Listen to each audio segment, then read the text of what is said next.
ಚಿನ್ನ ಮತ್ತು ಬೆಳ್ಳಿ ದರ ಏರಿಕೆ ಮತ್ತು ಅಂತಾರಾಷ್ಟ್ರೀಯ ಮಾರುಕಟ್ಟೆ. ನಾವೇನು ತಿಳ್ಕೋಬೇಕು, ಚಿನ್ನ ಬೆಳ್ಳಿಯ ದರ ಏರಿಕೆ ಏನಿದೆ ಅದು ಬರೀ ದೀಪಾವಳಿ ಬಂದ್ಬಿಡ್ತು ಅಥವಾ ನಮ್ಮ ಮದುವೆ ಸೀಸನ್ ಸ್ಟಾರ್ಟ್ ಆಗ್ತಾ ಇದೆ ಹಾಗಾಗಿ ಚಿನ್ನ ಬೆಳ್ಳಿ ರೇಟ್ಗಳು ಜಾಸ್ತಿ ಆಗ್ತಿದೆ ಅಂದ್ರೆ ಟ್ರಂಪಿನ ಟ್ಯಾರಿಫ್ ಭಾರತ ದೇಶದಲ್ಲೂ ತಾವು ನೋಡೋದಾದ್ರೆ ಒಂದ್ ಕಡೆ ಆರ್ಟಿಕಲ್ ಅಲ್ಲಿ ಓದ್ತಾ ಇದ್ದೆ, ಜೋಕಾಗಿ ಹೇಳ್ತಾ ಇದ್ರು, ಸಿಲ್ವರ್ ಹ್ಯಾಸ್ ಗಾಟ್ ಪೊಲಿಟಿಕಲೈಸ್ ಮಾಡಿಕೊಂಡು ಕೇಳ್ತಾ ಇದ್ದಾರೆ. ಇದೇನಾ ಮೋದಿ ಸಾಲ ಮಾಡಿ ಚಿನ್ನ ತಗೋ, ಬೆಳ್ಳಿ 8 ಲಕ್ಷ 10 ಲಕ್ಷಕ್ಕೆ ಹೋಗ್ಬಿಡುತ್ತೆ. ನಾನು ವೆರಿ ಕ್ಲಿಯರ್ ಇದ್ದೀನಿ ಭಾವನಾ ಅವರೇ, ಭಾರಿ ಪ್ರಮಾಣದ ಚಿನ್ನ ಬೆಳ್ಳಿಯಲ್ಲಿ ಷೇರು ಮಾರುಕಟ್ಟೆಗೆ ಖಂಡಿತವಾಗ್ಲೂ ಹೂಡಿಕೆ ಮಾಡೋದಕ್ಕೆ ಒಳ್ಳೆ ಲೋಯೆಸ್ಟ್ ರೇಟಲ್ಲಿ ನಾನು ಚಿನ್ನವನ್ನು ಖರೀದಿ ಮಾಡಿಬಿಟ್ಟು ಹೈಯೆಸ್ಟ್ ರೇಟಲ್ಲಿ ಮಾರಾಟ ಮಾಡ್ತೀನಿ ಅಂತ ಯಾರಿಗಾನ ಸಾಧ್ಯ ಇದೆ ಅಂದರೆ ಇಬ್ಬರಿಗೆ ಸಾಧ್ಯ ಇರೋದು. ರಿಯಲ್ ಎಸ್ಟೇಟಲ್ಲಿ ಬರುವ ರಿಟರ್ನ್ಸ್ ಏನಿದೆ, ಎರಡನೇದು ಲಿಕ್ವಿಡಿಟಿ ಫ್ಯಾಕ್ಟರ್ ಇಂಪಾರ್ಟೆಂಟು. ಏನಂಗಂದ್ರೆ ರಿಸ್ಕ್ ಅಲ್ಲಿ ಜಾಸ್ತಿ ಇರೋದ್ರಿಂದಾನೇ ಅವ್ರು ಜಾಸ್ತಿ ಬಡ್ಡಿಯನ್ನು ಕೊಡ್ತಾ ಇರೋದು ಅನ್ನೋದನ್ನ ಗ್ಯಾಪ್ನ ಇಡ್ತಾರೆ. ಇಡೀ 100 ರೂಪಾಯಿಯನ್ನು ಅವ್ರು ಬಿಟ್ ಕಾಯಿನ್ಗೆ ಹಾಕಿದ್ದಿದ್ರೆ ಇವತ್ತು ಇಲಾನ್ ಮಸ್ಕ್ ಸಾಯುವಾಗ್ಲೂ ಕೂಡ ಬಡವನಾಗಿ ಸಾಯ್ತಿದ್ದಾನೆ ಅಂದ್ರೆ ಅವನೇ ಕಾರಣ. ಈ ಕಾರ್ಯಕ್ರಮವನ್ನು ಇನ್ನೊಂದು 10 ಸಲ ರಿವೈಂಡ್ ಮಾಡಿ ನೋಡಿದ್ರೆ ನಮ್ಮ ವೀಕ್ಷಕರು ಸಾಹುಕಾರರಾಗೆ ರುದ್ರಮೂರ್ತಿ ಅಲ್ಲ ನಾರಾಯಣ್ ಮೂರ್ತಿ ಪ್ರಕಾರ ನೆವರ್ ಟೇಕ್ ಎನಿ.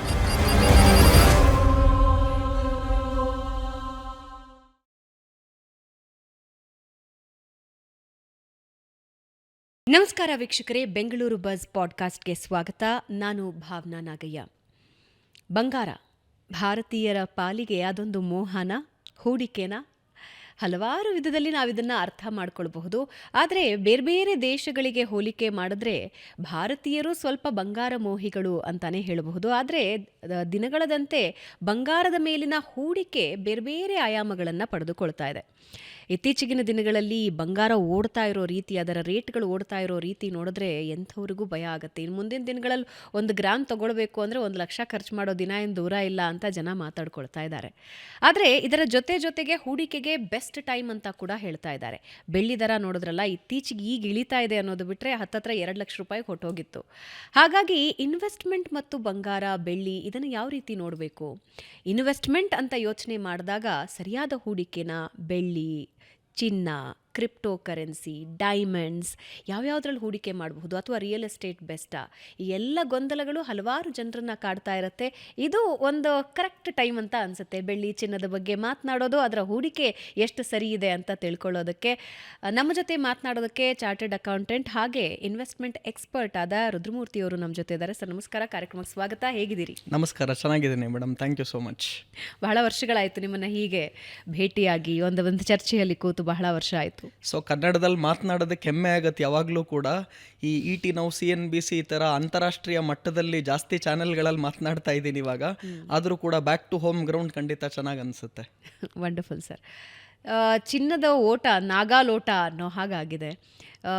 ಈಗ ಒಂಚೂರು ಇಳಿಕೆ ಕಾಣ್ತಿದೆ ಅನ್ನೋದು ಬಿಟ್ಟರೆ, ಸ್ವಲ್ಪ ಸಮಾಧಾನ ಅಂದರೆ ಮೇಲಕ್ಕೆ ಏರ್ತಾ ಇಲ್ಲ ಅನ್ನೋದು ಬಿಟ್ಟರೆ, ಈಗ ಒಂದು ವಾರ 10 ದಿನದಿಂದ ಸ್ವಲ್ಪ ಇಳಿಕೆ ಕಾಣ್ತಾ ಇದೆ ಅನ್ನೋದು ಬಿಟ್ಟರೆ, ಚಿನ್ನ ಇನ್ನೇನು 20,000 ದಾಟ್ಬಿಡುತ್ತೇನೋ ಈ ವರ್ಷದ ಎಂಡಲ್ಲಿ ಅಂತ ಅಂದ್ಕೊಳ್ತಾ ಇದ್ರು. ಹಾಗೆ ಬೆಳ್ಳಿ 1 kg 2 ಲಕ್ಷಕ್ಕೆ ಹೊಟ್ಟೋಗುತ್ತೇನೋ ಅಂತ ಇತ್ತು. ಆದರೆ ಈಗ ಒಂಚೂರು ಇಳಿಕೆ ಆಗಿದೆ. ಚಿನ್ನ ಮತ್ತು ಬೆಳ್ಳಿ ದರ ಏರಿಕೆ ಮತ್ತು ಅಂತಾರಾಷ್ಟ್ರೀಯ ಮಾರುಕಟ್ಟೆ ಹೇಗಿದೆ ಈಗ? ಮೊದಲನೇದಾಗಿ ನಾವೇನು ತಿಳ್ಕೋಬೇಕು, ಚಿನ್ನ ಬೆಳ್ಳಿಯ ದರ ಏರಿಕೆ ಏನಿದೆ ಅದು ಬರೀ ಭಾರತ ದೇಶಕ್ಕೆ ಮಾತ್ರ ಅಲ್ಲ. ಎಷ್ಟೊಂದು ಜನ ಈ ಸೋಷಿಯಲ್ ಮೀಡಿಯಲ್ಲಿ ತಿಳುವಳಿಕೆ ಇಲ್ಲದೇನೆ ಕೆಲವರೆಲ್ಲ ಮಾತನಾಡ್ತಾ ಬೆಳ್ಳಿ 8 ಲಕ್ಷ ಹೋಗುತ್ತೆ, KG 10 ಲಕ್ಷ ಹೋಗುತ್ತೆ.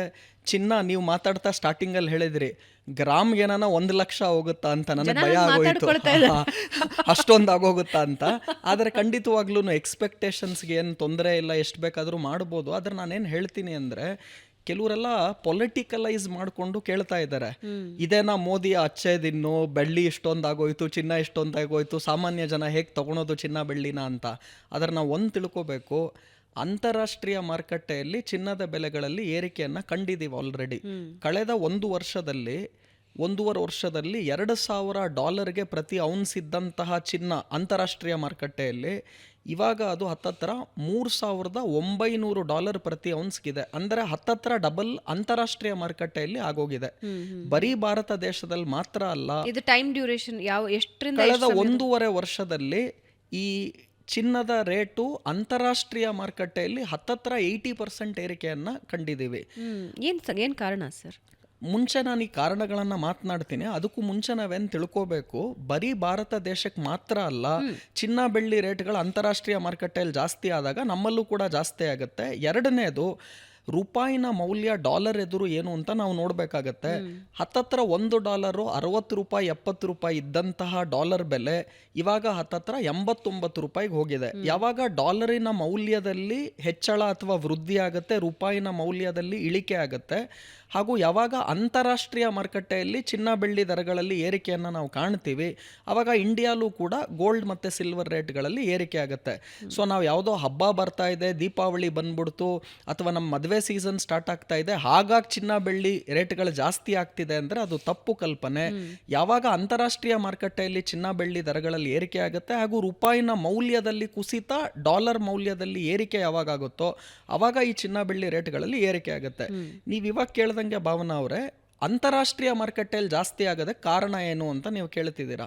ಅದನ್ನ ನಾವು ನೋಡೋದಾಯ್ತು ಅಂದ್ರೆ, ಏನು ಟ್ರಂಪಿನ ಟ್ಯಾರಿಫ್ ನೀತಿಗಳಿಂದಾಗಿ ಹಾಗೂ ಮುಖ್ಯವಾಗಿ ಯಾವಾಗ ಅಂತಾರಾಷ್ಟ್ರೀಯ ಮಾರುಕಟ್ಟೆಯಲ್ಲಿ ಆರ್ಥಿಕ ಪರಿಸ್ಥಿತಿಯಲ್ಲಿ ಹಿಂಜರಿತ ಕಾಣ್ತೀವಿ, ಆಮೇಲೆ ಯಾವಾಗ ಯುದ್ಧದ ಭೀತಿ ಇರುತ್ತೆ, ಅವಾಗ ಜನ ಏನ್ ಮಾಡ್ತಾರೆ, ಸೇಫ್ ಅಸೆಟ್ ಅಂತ ಏನು ಗೋಲ್ಡ್ ಸಿಲ್ವರ್ ಕರೆಸ್ಕೊಳುತ್ತೋ ಅವರ ಎಲ್ಲ ಹೂಡಿಕೆಗಳನ್ನ ಸೇಫ್ ಅಸೆಟ್ಸ್ಗೆ ಹೋಗ್ತಾರೆ.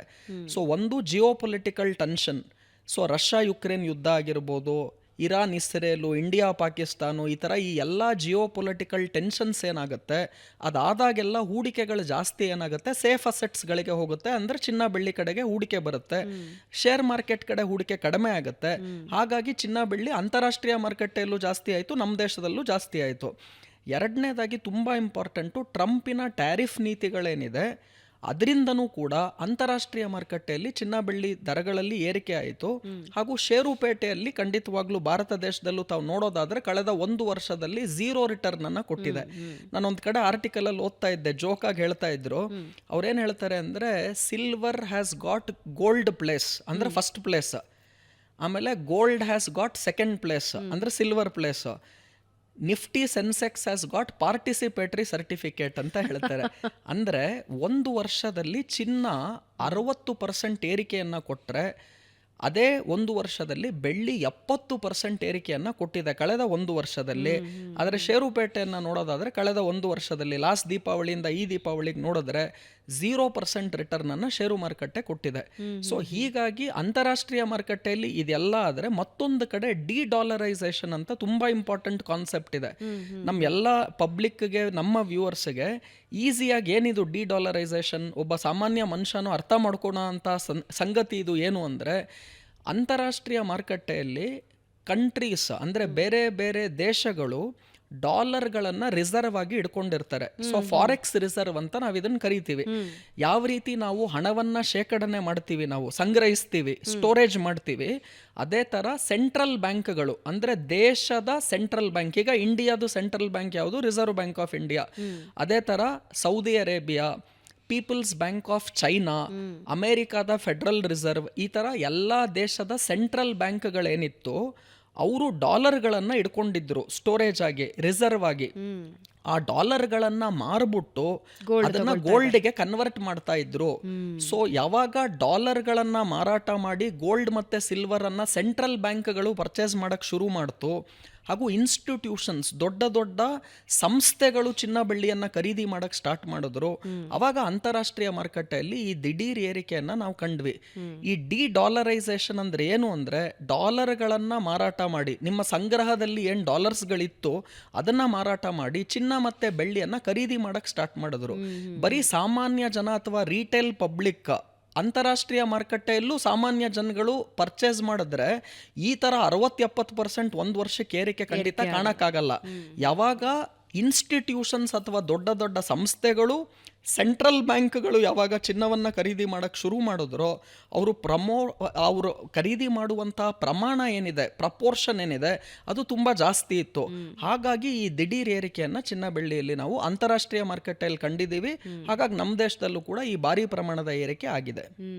ಅಂದ್ರೆ ಒಂದು 4 ಪಟ್ಟು ಏರಿಕೆ, 3 ಪಟ್ಟು ಏರಿಕೆ ಆಗಿದೆ ಅಂತ ಅನ್ಸುತ್ತೆ. 2018ರಲ್ಲಿ ಹಂಗೆ ನೆನಪಿರೋ ಹಾಗೆ 3750ರಿಂದ 4000 ಒಳಗಡೆ ಇರ್ತಾ ಇತ್ತು. ಇವತ್ತು ನಾವು ಲೆಕ್ಕ ಹಾಕಿದ್ವಿ ಅಂದರೆ 3 ಪಟ್ಟು ಜಾಸ್ತಿ ಆಗಿದೆ. ಆದರೆ ಪ್ರಶ್ನೆ ಇರೋದು ಇನ್ನೂ ಏರಿಕೆ ಆಗುತ್ತಾನೇ ಹೋಗುತ್ತಾ ಅಂತ. ನಾನು ಹೇಳಿದ ಹಾಗೆ ಈಗ ಒಂದು ಸಣ್ಣ ವಿರಾಮ ಸಿಕ್ಕಿದೆ, ಒಂದು ಸಣ್ಣ ಬ್ರೇಕ್ ಸಿಕ್ಕಿದೆ, ವಾಪಸ್ ಒಂದು ಚೂರು ಚೂರು ಚೂರು ಚೂರು ಕಮ್ಮಿ ಆಗ್ತಾ ಇದೆ. ಬೆಳ್ಳಿಯಲ್ಲೂ ಕೂಡ ನಾನು ನೋಡಿದ ಪ್ರಕಾರನೇ 1,80,000 ಚಿಲ್ಲರೆ ಆಗಿತ್ತು ಒಂದು ಕೆ ಜಿಗೆ. ಈಗ ಅದೊಂದು ಚೂರು ಡ್ರಾಪ್ ಆಗಿದೆ, 1,50,000 ಪ್ಲಸ್ಗೆ ಬಂದಿದೆ. ಇದು ಇನ್ನೂ ಏರಿಕೆ ಆಗುತ್ತಾ? ಇಯರ್ ಎಂಡ್ ಇದೆ, ಏರಿಕೆ ಆಗುತ್ತಾ ಅಥವಾ ಇಳಿಕೆ ಆಗುತ್ತಾ? ಭಾವನಾ ಅವರೇ, ಒಳ್ಳೆ ಪ್ರಶ್ನೆ. ಯಾವುದೇ ಒಂದು ಅಸೆಟ್ ಕ್ಲಾಸು, ಅದು ಗೋಲ್ಡ್ ಆಗಿರಲಿ, ಸಿಲ್ವರ್ ಆಗಿರಲಿ, ಶೇರ್ಸ್ ಆಗಿರಲಿ, ರಿಯಲ್ ಎಸ್ಟೇಟ್ ಆಗಿರಲಿ, ಯಾವಾಗ ಕಳೆದ ಒಂದೇ ಒಂದು ವರ್ಷದಲ್ಲಿ ಈ ಥರ 60-70% ರಿಟರ್ನ್ಸ್ಗಳನ್ನು ಅಥವಾ ಪರ್ಫಾರ್ಮೆನ್ಸನ್ನು ಮಾಡಿರುತ್ತೆ, ಅದೇ ಥರ ಪರ್ಫಾರ್ಮೆನ್ಸ್ ನೆಕ್ಸ್ಟ್ ಇನ್ನೊಂದು ವರ್ಷ ಕೊಡುತ್ತೆ ಅನ್ನೋದು ಖಂಡಿತ ಸಾಧ್ಯತೆಗಳು, ಪ್ರಾಬಬಿಲಿಟಿ ತುಂಬ ಕಡಿಮೆ. ಯಾಕಂದ್ರೆ ಆಲ್ರೆಡಿ ಅದು 60-70% ಮೂಮೆಂಟನ್ನು ಕೊಟ್ಬಿಟ್ಟಿದೆ. ಸೊ ಇಲ್ಲಿಂದ ಮುಂದಕ್ಕೆ ಏನಾಗುತ್ತೆ ಚಿನ್ನ ಬೆಳ್ಳಿಯಲ್ಲಿ ಅಂತ ತಾವು ಕೇಳೋದಾದರೆ, ಮೊದಲನೇದಾಗಿ ಆಲ್ರೆಡಿ ನಾನು ದೀಪಾವಳಿ ಟೈಮಲ್ಲೂ ಹೇಳ್ತಾನೆ ಬರ್ತಾ ಇದ್ದೆ, ಈ ರೇಟಲ್ಲಿ ಖಂಡಿತ ಚಿನ್ನ ಬೆಳ್ಳಿಯನ್ನು ಖರೀದಿ ಮಾಡಬೇಡಿ. ಅದರಲ್ಲೂ ಕೂಡ ಕೆಲವರು ಸಾಲ ಮಾಡಿ ಚಿನ್ನ ತಗೋ, ಬೆಳ್ಳಿ 8 ಲಕ್ಷ 10 ಲಕ್ಷಕ್ಕೆ ಹೋಗ್ಬಿಡುತ್ತೆ, ಅದೇ ಥರ ಚಿನ್ನ 50,000 ರೂಪಾಯಿ ಗ್ರಾಮ್ಗೆ ಹೋಗ್ಬಿಡುತ್ತೆ, ಇನ್ನೂ ಸಿಗೋದಿಲ್ಲ. ಆಮೇಲೆ ಎಷ್ಟೊಂದು ಜನ, ಸಾಮಾನ್ಯ ಜನ ಏನು ಮಾಡೋಕ್ಕೆ ಸ್ಟಾರ್ಟ್ ಮಾಡಿದ್ರು, ನನಗೆ ಮಗ ಅಥವಾ ಮಗಳ ಮದುವೆ ಇನ್ನು 5 ವರ್ಷ ಆದಮೇಲಿದೆ, ಈಗಲೇ ಕೊಂಡಿಡ್ಕೊಂಡು ಬಿಡೋಣ, ಯಾಕಂದರೆ ಈಗಲೇ ಈ ರೇಟ್ ಆಗಿದೆ, ಇನ್ನು 5 ವರ್ಷಕ್ಕೆ ಎಷ್ಟೊಂದು ಆಗ್ಬಿಡುತ್ತೆ ಅಂತ.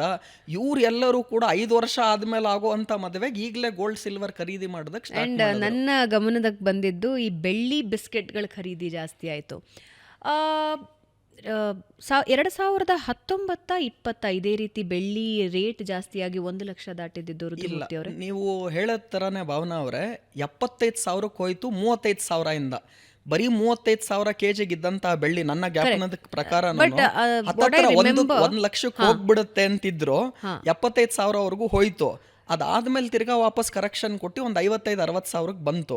ನಾನು ಇವಾಗ ತಾನೇ ಗೋಲ್ಡ್ ಸಿಲ್ವರ್ ಬಗ್ಗೆ ನಾವು ಮಾತನಾಡ್ತಾ ನೀವು ಕೇಳಿದ್ರಿ, ಇದು ಇಳಿಕೆ ಅರೌಂಡ್ 2020-21 ಆ ಟೈಮಲ್ಲಿ. ಅಂದ್ರೆ ಆಗ್ಲೂ ಬೆಳ್ಳಿ 1 ಲಕ್ಷ ಮೀರ್ಕೊಂಡು ಹೊಟ್ಟೋಗ್ಬಿಡುತ್ತೆ ಅಂತ ತುಂಬಾ ಜನ ಆ ಟೈಮಲ್ಲೂ ಏನು ಮಾಡಿದ್ರು ವೀಕ್ಷಕರೇ, ಮನೇಲಿ ಏನೇನು ದುಡ್ಡಿದೆ ತಗೊಂಡು ಹೋಗಿ ಬೆಳ್ಳಿ ಬಿಸ್ಕೆಟ್ಗಳನ್ನು ಖರೀದಿ ಮಾಡಿ ತಗೊಂಡು ಬಂದ್ಬಿಟ್ಟಿದ್ರು. ಕೊನೆಗೆ ಲಾಸ್ ಆಯ್ತು ಅವರಿಗೆ.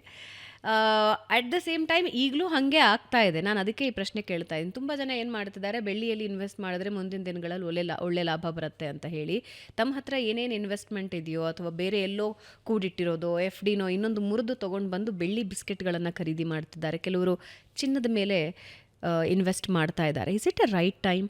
ಯಾಕಂದರೆ ನಾನೇ ಈ 10 ದಿನಗಳಲ್ಲಿ ಬೆಳ್ಳಿ ಇಳಿದಿರೋ ರೀತಿ ನೋಡಿದ್ದೀನಿ. 2 ಲಕ್ಷ ಇನ್ನೇನು ತಲುಪ್ತು ಅನ್ನೋವಾಗ ಇವಾಗ 1.5 ಲಕ್ಷಕ್ಕೆ ಬಂದಿದೆ. ನೋಡಿ, ಯಾವುದೇ ಒಂದು ಆಸ್ತಿ ಅಥವಾ ಅಸೆಟ್ ಕ್ಲಾಸು ನೀವು ಹೇಳ್ದಂಗೆ ಇವಾಗ ಬೆಳ್ಳಿ ಹತ್ತತ್ರ 2 ಲಕ್ಷಕ್ಕೆ ಹೋಗಿದ್ದು ಪ್ರತಿ ಕೆ ಜಿಗೆ, ಈಗ ಹತ್ತತ್ರ 1.5 ಲಕ್ಷಕ್ಕೆ ಬಂದಿದೆ ಅಂದರೆ ಆಲ್ರೆಡಿ 50,000 ರೂಪಾಯಿ ಕರೆಕ್ಷನ್ನು ಆನ್ 2 ಲ್ಯಾಕ್ ರುಪೀಸ್ ನಾವು ಕ್ಯಾಲ್ಕುಲೇಟ್ ಮಾಡಿದ್ರೆ ಹತ್ತತ್ರ 20% ಡಿಪ್ ಅಂತ ನಾವೇನು ಕರಿತೀವಿ ಅಥವಾ ಇಳಿಕೆ ಅಂತ ನಾವೇನು ಕರಿತೀವಿ, ಭಾರಿ ಪ್ರಮಾಣದ ಇಳಿಕೆಯನ್ನು ನಿರೀಕ್ಷಿಸಬೇಡಿ ಅಂತ ಹೇಳ್ತೀನಿ. ಯಾಕೆ ಅಂದರೆ ಯಾರ್ಯಾರು ಆಲ್ರೆಡಿ ಬೈ ಮಾಡಿದಾರಲ್ಲ ಅವರೆಲ್ಲ ಇನ್ಸ್ಟಿಟ್ಯೂಷನ್ಸ್ಗಳು ಮತ್ತು ಸೆಂಟ್ರಲ್ ಬ್ಯಾಂಕ್ಗಳ ಖರೀದಿ ಮಾಡಿರೋದ್ರಿಂದ ಅವರು ಶಾರ್ಟ್ ಟರ್ಮ್ಗೆ ಬೈಯಿಂಗ್ ಸೆಲ್ಲಿಂಗನ್ನು ಮಾಡೋದಿಲ್ಲ. ಆದರೆ ತುಂಬಾ ಹೈಯರ್ ವ್ಯಾಲ್ಯೂಸ್, ನಾನು ಈಗ ತಾನೇ ಹೇಳ್ತಿದ್ದಂಗೆ 5 ವರ್ಷ ಆದಮೇಲೆ ಬರುವಂಥ ಮದುವೆಗೆ ಕಾಮನ್ ಮೆನ್ನು ಇನ್ನು ಸಿಗೋದೇ ಇಲ್ಲ ಬೆಳ್ಳಿ ಚಿನ್ನ ಅಂತ ಖರೀದಿ ಮಾಡೋಕ್ಕೆ ಸ್ಟಾರ್ಟ್ ಮಾಡಿದಾಗ ಖಂಡಿತ ಅದು ಶಾರ್ಟ್ ಟರ್ಮ್ಗೆ ಒಂದು ಪೀಕ್ ಅಂತ ಹೇಳ್ತಾ ಇತ್ತು. ಸೊ ನನ್ನ ಪ್ರಕಾರ ಈಗ ಆಲ್ರೆಡಿ ಹತ್ತತ್ರ ಚಿನ್ನದಲ್ಲಿ ಒಂದು 8-10% ಕರೆಕ್ಷನನ್ನು ನಾವು ಆಲ್ರೆಡಿ ನೋಡಿದ್ದೀವಿ. ಬೆಳ್ಳಿಯಲ್ಲಿ ಹತ್ತತ್ರ ಒಂದು 15-20% ಕರೆಕ್ಷನನ್ನು ಆಲ್ರೆಡಿ ನೋಡಿದ್ದೀವಿ. ಸೊ ಇಲ್ಲಿಂದ ಇನ್ನೊಂದು 5-10% ಕರೆಕ್ಷನ್ ಬರ್ಬೋದು, ಅಂದರೆ ಇಳಿಕೆ ಆಗ್ಬೋದು. ಇವತ್ತಿನ ರೇಟ್ ಅಪ್ರಾಕ್ಸಿಮೇಟ್ ಆಗಿ ನಾನು ನೋಡೋದಾಯಿತು ಅಂದರೆ 22 ಕ್ಯಾರೆಟ್ ಚಿನ್ನ, ಅಂದರೆ ಏನು ನೀವು ಆಭರಣ ಚಿನ್ನ ಅಂತ ಕರಿತೀವಿ, ಅದು ಹತ್ತತ್ರ 11,000 ರೂಪಾಯಿ ಪ್ರತಿ ಗ್ರಾಮ್ಗಿದೆ ಚಿನ್ನ. 24 ಕ್ಯಾರೆಟ್ ಅಪರಂಜಿ ಚಿನ್ನ ಅಂತ ನಾವೇನು ಕರಿತೀವಿ, ಅದು ಹತ್ತತ್ರ 12,000 ರೂಪಾಯಿ ಇವಾಗಿದೆ ಗ್ರಾಮ್ಗೆ. ಅಂದರೆ ಆಲ್ರೆಡಿ ಪೀಕಿಂದ ಬೆಳ್ಳಿಯಲ್ಲಿ ಹತ್ತತ್ರ 15-20% ಇಳಿಕೆ, ಅಂದರೆ 2 ಲಕ್ಷ ಹತ್ತತ್ರ ಇದ್ದಿದ್ದು ಇವಾಗ 1.5 ಲಕ್ಷಕ್ಕೆ ಬಂದಿದೆ. ಚಿನ್ನದಲ್ಲಿ ತಾವು ನೋಡೋದಾದರೆ ಅದರಲ್ಲೂ ಕೂಡ 8-10% ಇಳಿಕೆ ಆಲ್ರೆಡಿ ಬಂದಿದೆ. ಇಲ್ಲಿಂದ ಇನ್ನೊಂದು 5-10% ಇಳಿಕೆ ಬರುವ ಸಾಧ್ಯತೆ ಇದೆ. ಡಿಸೆಂಬರ್ ಟೈಮ್, ಜನವರಿ ಟೈಮ್, ಹೊಸ ವರ್ಷಕ್ಕೆ ಸಂಕ್ರಾಂತಿಗೆ ಜನವರಿ 14th ನಾವೇನು ನ್ಯೂ ಇಯರ್ ಅಂತ ಕರಿತೀವಿ, ಆ ಟೈಮಲ್ಲಿ ನಿಮಗೆ ಚಿನ್ನ ಒಳ್ಳೆ ರೇಟ್ಗೆ, ಅಂದರೆ ಇಲ್ಲಿಂದ ಈಗೇನು ಬೆಲೆ ಇದೆ ಇಲ್ಲಿಂದ ಒಂದು 5-10% ಇಳಿಕೆ ಬರುವ ಸಾಧ್ಯತೆ ಇದೆ. ಆದರೆ ಚಿನ್ನ 5,000 ರೂಪಾಯಿ ಗ್ರಾಮಕ್ಕೆ ಬಂದ್ಬಿಡುತ್ತೆ, ಬೆಳ್ಳಿ 1,00,000ಕ್ಕೂ ಕೆಳಗಡೆ ಪ್ರತಿ ಕೆಜಿಗೆ ಬಂದ್ಬಿಡುತ್ತೆ ಅನ್ನುವ ಕನಸನ್ನು ಇಟ್ಕೊಳಕ್ ಹೋಗಬೇಡಿ. ಇಲ್ಲಿಂದ ಇನ್ನೊಂದು 5-10% ಇಳಿಕೆ ಬರುವ ಸಾಧ್ಯತೆ ಜಾಸ್ತಿ ಇದೆ. ಅದ್ರ ಒಂದು ಮಾತ್ರ ಹೇಳ್ತೀನಿ, ನೆಕ್ಸ್ಟ್ 1 ಇಯರ್ಗೆ, ಇವಾಗಿಂದ ನೆಕ್ಸ್ಟ್ 1 ಇಯರ್ಗೆ ಚಿನ್ನ ಬೆಳ್ಳಿಯನ್ನು ತಗೊಳೋದಾದರೆ ನನ್ನ ಪ್ರಕಾರ ಈ ಲಾಸ್ಟ್ ಇಯರ್ ಬಂದಂಥ ರಿಟರ್ನ್ಸ್ಗಳು ಫಸ್ಟ್ ಆಫ್ ಆಲ್ ಬರುವ ಸಾಧ್ಯತೆಗಳು ನೆಕ್ಸ್ಟ್ ಟು 0 ಅಂತ ಹೇಳ್ತೀನಿ. ಅಂದರೆ ಬರಲ್ಲ ಅಂತ ಹೇಳ್ತಾ ಇದ್ದೀನಿ. ಅಂದರೆ 70% ಏರಿಕೆ ಇಲ್ಲಿಂದ ತಿರ್ಗಾ ನೆಕ್ಸ್ಟ್ 1 ವರ್ಷಕ್ಕಾಗತ್ತೆ ಅನ್ನುವ ಕನ್ಸನ್ನು ಕಾಣಬೇಡಿ. ನನ್ನ ಪ್ರಕಾರ ನೆಗೆಟಿವ್ ರಿಟರ್ನ್ ಕೊಟ್ಟರು ಕೂಡ ಆಶ್ಚರ್ಯ ಪಡೋದು ಬೇಕಾಗಿಲ್ಲ. ಅಂದ್ರೆ ಇವತ್ತಿನ ವ್ಯಾಲ್ಯೂ ಏನಿದೆ ಗೋಲ್ಡ್ ಸಿಲ್ವರ್, ಇನ್ನು 1 ವರ್ಷ ಆದ್ಮೇಲೆ ನೀವು ನೋಡೋದಾದ್ರೆ ನೆಕ್ಸ್ಟ್ ದೀಪಾವಳಿಗೆ 2026 ದೀಪಾವಳಿಲಿ ನಾವು ಮಾತಾಡುವಾಗ ಇವತ್ತೇನು 1 ಗ್ರಾಮ್ ಚಿನ್ನ ಇದೆ, ಇವತ್ತೇನು 1 kg ಬೆಳ್ಳಿ ಇದೆ, ಇದಕ್ಕೂ ಕಡಿಮೆ ಇದ್ದರೆ ನನಗೆ ಆಶ್ಚರ್ಯ ಖಂಡಿತ ಆಗೋದಿಲ್ಲ. ಯಾಕೆ ಅಂದರೆ ಈಗ ಆಲ್ರೆಡಿ ಚೈನಾ ಮತ್ತು ಅಮೇರಿಕಾ ನಡುವೆ ಮಾತುಕತೆಗಳು ನಡೀತಾ ಇದೆ. ಹಾಗೂ ಟ್ರಂಪ್ ಮತ್ತು ಚೈನಾದ ಏನು ಪ್ರೆಸಿಡೆಂಟ್ ಇದ್ದಾರೆ, ಇವ್ರು ಏನಾನ ಅವರ ಟ್ಯಾರಿಫ್ ನೀತಿಗಳನ್ನು ಖಂಡಿತವಾಗ್ಲೂ ಇವ್ರು ಏನಾನ ಡೀಲ್ ಆಯಿತು ಅಂದರೆ, ಅದೇ ರೀತಿ ಪಿಯೂಷ್ ಗೋಯಲ್ ಅವರು ಕೂಡ ನಮ್ಮ ಕಾಮರ್ಸ್ ಮಿನಿಸ್ಟರ್ ಏನಿದ್ದಾರೆ, ಇಂಡಿಯಾ ಮತ್ತು US ಡೀಲನ್ನು ಕೂಡ ಟ್ಯಾರಿಫ್ ಏನಿವಾಗ ನಾವು ರಷ್ಯಾಯಿಂದ ಕಚ್ಚಾ ತೈಲವನ್ನು ಖರೀದಿ ಮಾಡ್ತೀವಿ ಅಂತ ಟ್ರಂಪ್ ಏನು ಮಾಡಿದ್ರು, 15% ಇದ್ದಂಥ ಟ್ಯಾರಿಫನ್ನು 50% ಮಾಡಿದ್ರು. ಈಗ ಆಲ್ರೆಡಿ ತಿರ್ಗಾ ಮಾತುಕತೆಗಳೆಲ್ಲ ಆಗಿ ನಾವು ನಿಧಾನವಾಗಿ ರಷ್ಯಾ ಹತ್ರ ಏನು ಕಚ್ಚಾ ತೈಲವನ್ನು ಆಮದು ಜಾಸ್ತಿ ಮಾಡ್ತಿದ್ದೀವಿ ಅದನ್ನು ಕಡಿಮೆ ಮಾಡಿಕೊಂಡು ಅಮೇರಿಕಾ ಬಳಿನೇ ನಾವು ಈ ಕಚ್ಚಾ ತೈಲವನ್ನು ತಗೊಳ್ತೀವಿ. ಹೀಗಾಗಿ ವಾಪಸ್ ತಿರ್ಗಾ ಟ್ಯಾರಿಫ್ಗಳು 50%ಗೆ ಏರಿಕೆ ಮಾಡಿದ್ರು, ಅದು ವಾಪಸ್ 15%ಗೆ ಬರುವ ಸಾಧ್ಯತೆಗಳು ಇನ್ನೇನು ಕೆಲವೇ ದಿನಗಳಲ್ಲಿ ಆಗ್ಬಿಡುತ್ತದು. ಸೊ ಇದೆಲ್ಲ ಆಯಿತು ಅಂದರೆ ಈ ಟ್ಯಾರಿಫ್ ರಾಜ್ಯ ಟ್ರಂಪ್ದೇನು ನಡೀತಾ ಇತ್ತು ಅದು ಇವಾಗ ಖಾಲಿ ಆಗ್ತಾ ಇದೆ ಅಥವಾ ಅದು ಹೋಗ್ತಾ ಇದೆ. ಯಾವಾಗ ಈ ಟ್ಯಾರಿಫ್ಗಳು ಕಡಿಮೆ ಆಗುತ್ತೆ, ಗೋಲ್ಡ್ ಸಿಲ್ವರ್ ದರಗಳಲ್ಲಿ ತಿರ್ಗಾ ಇಳಿಕೆಯನ್ನು ಕಾಣ್ತೀವಿ. ಹಾಗೂ ಷೇರುಪೇಟೆಯಲ್ಲಿ ಕಳೆದ 1 ವರ್ಷದಲ್ಲಿ ಯಾವುದೇ ರೀತಿಯಾದಂತಹ ರಿಟರ್ನ್ ಬಂದಿಲ್ಲದಿರೋದ್ರಿಂದ ಇಲ್ಲಿಂದ ನೆಕ್ಸ್ಟ್ 1 ವರ್ಷ ಷೇರು ಮಾರುಕಟ್ಟೆಗೆ ಖಂಡಿತವಾಗ್ಲೂ ಹೂಡಿಕೆ ಮಾಡೋದಕ್ಕೆ ಒಳ್ಳೆ ಟೈಮು. ಜನ ಯಾವಾಗಲೂ ಒಂದು ತಪ್ಪೇನು ಮಾಡ್ತಾರೆ ಅಂದರೆ, ನೀವು ಕ್ರಿಸ್ಮಸ್ ಬಂದಾಗ, ನ್ಯೂ ಇಯರ್ ಬಂದಾಗ ಅಥವಾ ದೀಪಾವಳಿ ಈ ಥರ ಹಬ್ಬಗಳು ಬಂದಾಗ ಆಫರ್ಸ್ಗಳು ಕೊಡ್ತಾರೆ. ಸೊ ನೀವು ಹೋಗ್ಬಿಟ್ಟು ಆಫರ್ಗಳಲ್ಲಿ ಬಟ್ಟೆಗಳಾಗಿರ್ಬೋದು ಅಥವಾ ಬೇರೆ ಏನಾನ ಪದಾರ್ಥಗಳನ್ನು ನೀವು ಡಿಸ್ಕೌಂಟ್ ಸೇಲಲ್ಲಿ ಖರೀದಿ ಮಾಡ್ತೀರಾ. ಅದೇ ಜನ ಏನು ಮಾಡ್ತಾರೆ, ಈ ರೂಲನ್ನು ಹೂಡಿಕೆಗಳಿಗೆ ಫಾಲೋ ಮಾಡಲ್ಲ. ಹೈಯೆಸ್ಟ್ ರೇಟ್ ಹೋದಾಗ ಅಲ್ಲಿ ಬೈ ಮಾಡ್ತಾರೆ, ಕೆಳಗಡೆ ಬಿದ್ದೋದಾಗ ಡಿಸ್ಕೌಂಟ್ ಸೇಲಲ್ಲಿ ಖರೀದಿ ಮಾಡಲ್ಲ. ನನ್ನ ಪ್ರಕಾರ ಈಗ ಶೇರ್ ಮಾರ್ಕೆಟಲ್ಲಿ ಡಿಸ್ಕೌಂಟ್ ಸೇಲ್ ನಡೀತಾ ಇದೆ. ಉತ್ತಮವಾದಂಥ ಶೇರ್ಸ್ಗಳನ್ನು ಕಂಪ್ನಿಗಳಲ್ಲಿ ನಾವು ಹೂಡಿಕೆ ಮಾಡಿದ್ರೆ ಒಳ್ಳೆ ರಿಟರ್ನ್ಸ್ಗಳನ್ನು ಈ ದೀಪಾವಳಿಯಿಂದ ನೆಕ್ಸ್ಟ್ ದೀಪಾವಳಿಗೆ ನಾವು ನೋಡಬಹುದು. ಹಾಗೂ ಗೋಲ್ಡ್ ಮತ್ತು ಸಿಲ್ವರಲ್ಲಿ ನೆಗೆಟಿವ್ ರಿಟರ್ನ್ಸ್ ಬರುವ ಸಾಧ್ಯತೆ ಇದೆ. ಅಂದರೆ ಈಗೇನಿದೆ ಪ್ರೈಸಸ್ಸು ಇದಕ್ಕೂ ಜಾಸ್ತಿ ಇನ್ನು 1 ವರ್ಷ ಆದಮೇಲೆ ನೀವು ನೋಡೋದಕ್ಕೆ ಆಗೋದಿಲ್ಲ. ಎಷ್ಟೊಂದು ಜನ ಸಾಲ ಗೀಲ ಮಾಡಿ ಚಿನ್ನ ಬೆಳ್ಳಿ ಖರೀದಿ ಮಾಡ್ತಿದ್ದೀರಾ ಅಂದರೆ ತಪ್ಪಾಗುತ್ತೆ. ಹೂಡಿಕೆ ದೃಷ್ಟಿಯಿಂದ ನೋಡಿದ್ರೆ ಚಿನ್ನ ಬೆಳ್ಳಿ ನೆಕ್ಸ್ಟ್ 1 ಇಯರ್ಗೆ ಒಳ್ಳೇದಲ್ಲ. ಆದರೆ ಬಳಿಕೆ ದೃಷ್ಟಿ, ನಾನು ಕೂಡ ಇವತ್ತು ಚಿನ್ನದ ಉಂಗುರ ಬೇಕು, ಚೈನ್ ಬೇಕು, ಮನೇಲಿ ಹೆಂಗಸರು ಇರ್ತಾರೆ, ನಿಮಗೆ ಯಾರೇ ಬೇಕಾದರೆ ಹೆಂಡತಿ ಆಗಿರ್ಬೋದು, ಮಗಳಾಗಿರ್ಬೋದು, ತಾಯಿ ಆಗಿರ್ಬೋದು ಅಥವಾ ಗಂಡಸರಿಗೂ ಕೂಡ ಇವತ್ತು ಚಿನ್ನ ಬೇಕಿರೋದ್ರಿಂದ ಬಳಿಕೆ ದೃಷ್ಟಿಯಿಂದ ನಿಮಗೆ ಚಿನ್ನ ಬೇಕು, ಹಬ್ಬಕ್ಕೋಸ್ಕರ ನಾನು ಖರೀದಿ ಮಾಡಬೇಕು ಅಂತಿರೋರು ನೀವು ಹೂಡಿಕೆ ದೃಷ್ಟಿ ಅಲ್ಲ ನೋಡ್ತಾ ಇರೋದು. ನನಗೊಂದು ಗ್ರಾಮ್ ಗೋಲ್ಡ್ ಕಾಯಿನ್ ತೊಗೊಳ್ತಾ ಇದ್ದೀನಿ ನಾನು, ಅಥವಾ ನಾನೊಂದು ಗೋಲ್ಡ್ ಚೈನ್ ತೊಗೊಳ್ತಾ ಇದ್ದೀನಿ, ಜ್ಯುವೆಲ್ರಿ ತೊಗೊಳ್ತಾ ಇದ್ದೀನಿ, ಆಭರಣವನ್ನು ಖರೀದಿ ಮಾಡ್ತಿದ್ದೀನಿ, ಇಂಥವ್ರಿಗೇನು ಎಫೆಕ್ಟ್ ಆಗೋದಿಲ್ಲ. ಯಾಕಂದರೆ ನಾವಿವಾಗ ನಾನು ನನ್ನ ಮದುವೆ ಟೈಮಲ್ಲಿ ಪ್ರತಿ ಗ್ರಾಮ್ ಚಿನ್ನ 800 ರೂಪಾಯಿ ಇತ್ತು. ಇವಾಗ 10,000 ಹೋಯ್ತು, 12,000 ಹೋಯ್ತು ಅಂತ ನಾವೆಲ್ಲ ಚೈನನ್ನು ಏನು ಮಾರಾಟ ಮಾಡಲ್ಲ. ಅಥವಾ ರೇಟ್ ಜಾಸ್ತಿ ಆಯಿತು ಅಂತ ಆಭರಣಗಳನ್ನು ಯಾರೂ ಕೂಡ ಸೇಲ್ ಮಾಡೋದಿಲ್ಲ. ಸೊ ನಾನೇನು ಹೇಳೋಕ್ಕೆ ಇಚ್ಛೆ ಪಡ್ತಿದ್ದೀನಿ ಅಂದರೆ, ಹೂಡಿಕೆ ದೃಷ್ಟಿಯಿಂದ ನೋಡೋದಾದರೆ ನೆಕ್ಸ್ಟ್ 1 ವರ್ಷಕ್ಕೆ ಚಿನ್ನ ಬೆಳ್ಳಿಯಲ್ಲಿ ಹೂಡಿಕೆ ಮಾಡೋದು ಒಳ್ಳೇದಲ್ಲ. ಯಾಕೆ ಅಂತ ಆಲ್ರೆಡಿ ಹೇಳಿದ್ದೀನಿ. ಟ್ಯಾರಿಫ್ಗಳು ಇವಾಗೆಲ್ಲ ಸೆಟಲ್ ಆಗ್ತಾ ಇದೆ, ಜೊತೆಗೆ ಈ ಯುದ್ಧಗಳ ಭೀತಿಯೂ ಕೂಡ ಕಡಿಮೆ ಆಗ್ತಾ ಇದೆ. ಆಮೇಲೆ ಆಲ್ರೆಡಿ 70-80% ರಿಟರ್ನ್ಗಳನ್ನು ಕಳೆದ 1 ವರ್ಷದಲ್ಲಿ ಕೊಟ್ಟಿರೋದ್ರಿಂದ ಇವಾಗ ಹೂಡಿಕೆ ಮಾಡೋದು ಚಿನ್ನ ಬೆಳ್ಳಿಯಲ್ಲಿ ಅಷ್ಟೊಂದು ಒಳ್ಳೆಯದಲ್ಲ. ಆಮೇಲೆ ವೆರಿ ಇಂಪಾರ್ಟೆಂಟ್ ಪಾಯಿಂಟ್ ಏನು ಅಂದರೆ, ನಿಮ್ಮ ಒಟ್ಟಾರೆ ಹೂಡಿಕೆ ಏನಿದೆ, ಈಗ ನಿಮ್ಮ ಹತ್ರ ಒಂದು 100 ರೂಪಾಯಿ ಹೂಡಿಕೆಗಿದ್ದರೆ ಅದರಲ್ಲಿ ಒಂದು 10-20 ರೂಪಾಯಿನ ಚಿನ್ನ ಬೆಳ್ಳಿಗೆ ಹಾಕಬೇಕು, ಒಂದು 40 ರೂಪಾಯಿನ ರಿಯಲ್ ಎಸ್ಟೇಟ್ಗೆ ಹಾಕಬೇಕು, ಒಂದು 10 ರೂಪಾಯಿನ ಬ್ಯಾಂಕ್ FDಗೆ ಹಾಕಬೇಕು, ಇನ್ನೊಂದು 10 ರೂಪಾಯಿನ ಮ್ಯೂಚುವಲ್ ಫಂಡು ಶೇರ್ಸ್ಗಳಿಗೆ ಹಾಕಬೇಕು. ಈ ಥರ ವಿಂಗಡಣೆ ಮಾಡಿ ಹೂಡಿಕೆ ಮಾಡಬೇಕು. ಇರೋ ಬರೋ ಎಲ್ಲ 100 ರೂಪಾಯಿಯನ್ನು ನಾನು ಬರೀ ಶೇರ್ಸ್ಗೆ ಹಾಕ್ತೀನಿ, ಇಲ್ಲ ಇರೋ ಬರೋ ಎಲ್ಲ 100 ರೂಪಾಯಿನ ಬರೀ ಚಿನ್ನ ಬೆಳ್ಳಿಗೆ ಹಾಕ್ತೀನಿ, ಆ ಮಿಸ್ಟೇಕನ್ನು ಮಾಡಬಾರ್ದು. ಇದಕ್ಕೆ ನಾವು ಸಿಂಪಲ್ ಡೈವರ್ಸಿಫಿಕೇಶನ್ ಥಿಯರಿ ಅಂತ ಕರಿತೀವಿ. ಏನು ಡೈವರ್ಸಿಫಿಕೇಶನ್ ಅಂದರೆ, ನಿಮ್ಮಲ್ಲಿರೋ 100 ರೂಪಾಯಿಯನ್ನು ವಿಂಗಡಣೆ ಮಾಡಿ ಮಾಡಿ ಹೂಡಿಕೆ ಮಾಡಿ. ನಿಮ್ಮ ಹತ್ರ Okay, ಇವಾಗ ಈಗ 1 ಲಕ್ಷ ವಿಂಗಡಣೆ ಇದ್ರೆ ವಿಂಗಡಣೆ ಮಾಡಿನೇ ಹೂಡಿಕೆ ಮಾಡೋರು ಅಂತಂದ್ರೆ ಬಹಳಷ್ಟು ಇನ್ವೆಸ್ಟರ್ಸ್ ಏನು ಹೇಳ್ತಾರೆ ಅಂತ ಹೇಳಿದ್ರೆ, ನನ್ನ ಹೂಡಿಕೆಯಲ್ಲಿ ಇವಾಗ ನೀವೇ ಹೇಳಿದ ಹಾಗೆ 100 ರೂಪಾಯಿಯಲ್ಲಿ 20 ರೂಪಾಯಿ ಚಿನ್ನದ ಮೇಲೆ, 40 ರೂಪಾಯಿ ರಿಯಲ್ ಎಸ್ಟೇಟ್ ಮೇಲೆ, ಇನ್ನೊಂದು 30 ರೂಪಾಯಿ ಶೇರ್ಸ್ ಮೇಲೆ ಅಂತ ಹೇಳ್ತಾರೆ. ಅದೇ ಈಗ ಚಿನ್ನದ ಇನ್ವೆಸ್ಟ್ಮೆಂಟ್ ಏನಿದೆ, ನೀವು ಹೇಳ್ತಾ ಇದ್ದೀರಾ ಮುಂದಿನ ದೀಪಾವಳಿಯವರೆಗೆ ನೆಗೆಟಿವ್ ರಿಟರ್ನ್ಸ್ ಕೂಡ ಸಿಗಬಹುದು ಅಂತ. ಈಗ ಯಾರೋ ಒಬ್ರು ನನ್ನ ಹತ್ರ ಒಂದು ಸ್ವಲ್ಪ ಅಮೌಂಟ್ ಇದೆ, ಈಗ ನಾನು ಚಿನ್ನ ತೆಗೆದಿಟ್ಕೊಳ್ಬೇಕು ಅಂತ ಅನ್ಕೊಳ್ತಾರೆ. ಹಾಗಾದ್ರೆ ನಾಟ್ ರೈಟ್ ಟೈಮಾ? ಮುಂದಿನ ವರ್ಷದವರೆಗೂ ಕಾಯ್ಬೇಕಾ? ತುಂಬ ಒಳ್ಳೆ ಪ್ರಶ್ನೆ ಭಾವನಾ ಅವರೇ. ಲೋಯೆಸ್ಟ್ ರೇಟಲ್ಲಿ ನಾನು ಚಿನ್ನವನ್ನು ಖರೀದಿ ಮಾಡಿಬಿಟ್ಟು ಹೈಯೆಸ್ಟ್ ರೇಟಲ್ಲಿ ಮಾರಾಟ ಮಾಡ್ತೀನಿ ಅಂತ ಯಾರಿಗಾನ ಸಾಧ್ಯ ಇದೆ ಅಂದರೆ ಇಬ್ಬರಿಗೆ ಸಾಧ್ಯ ಇರೋದು. Only 2 people in this world can buy gold at the lowest rate and sell at the highest rate.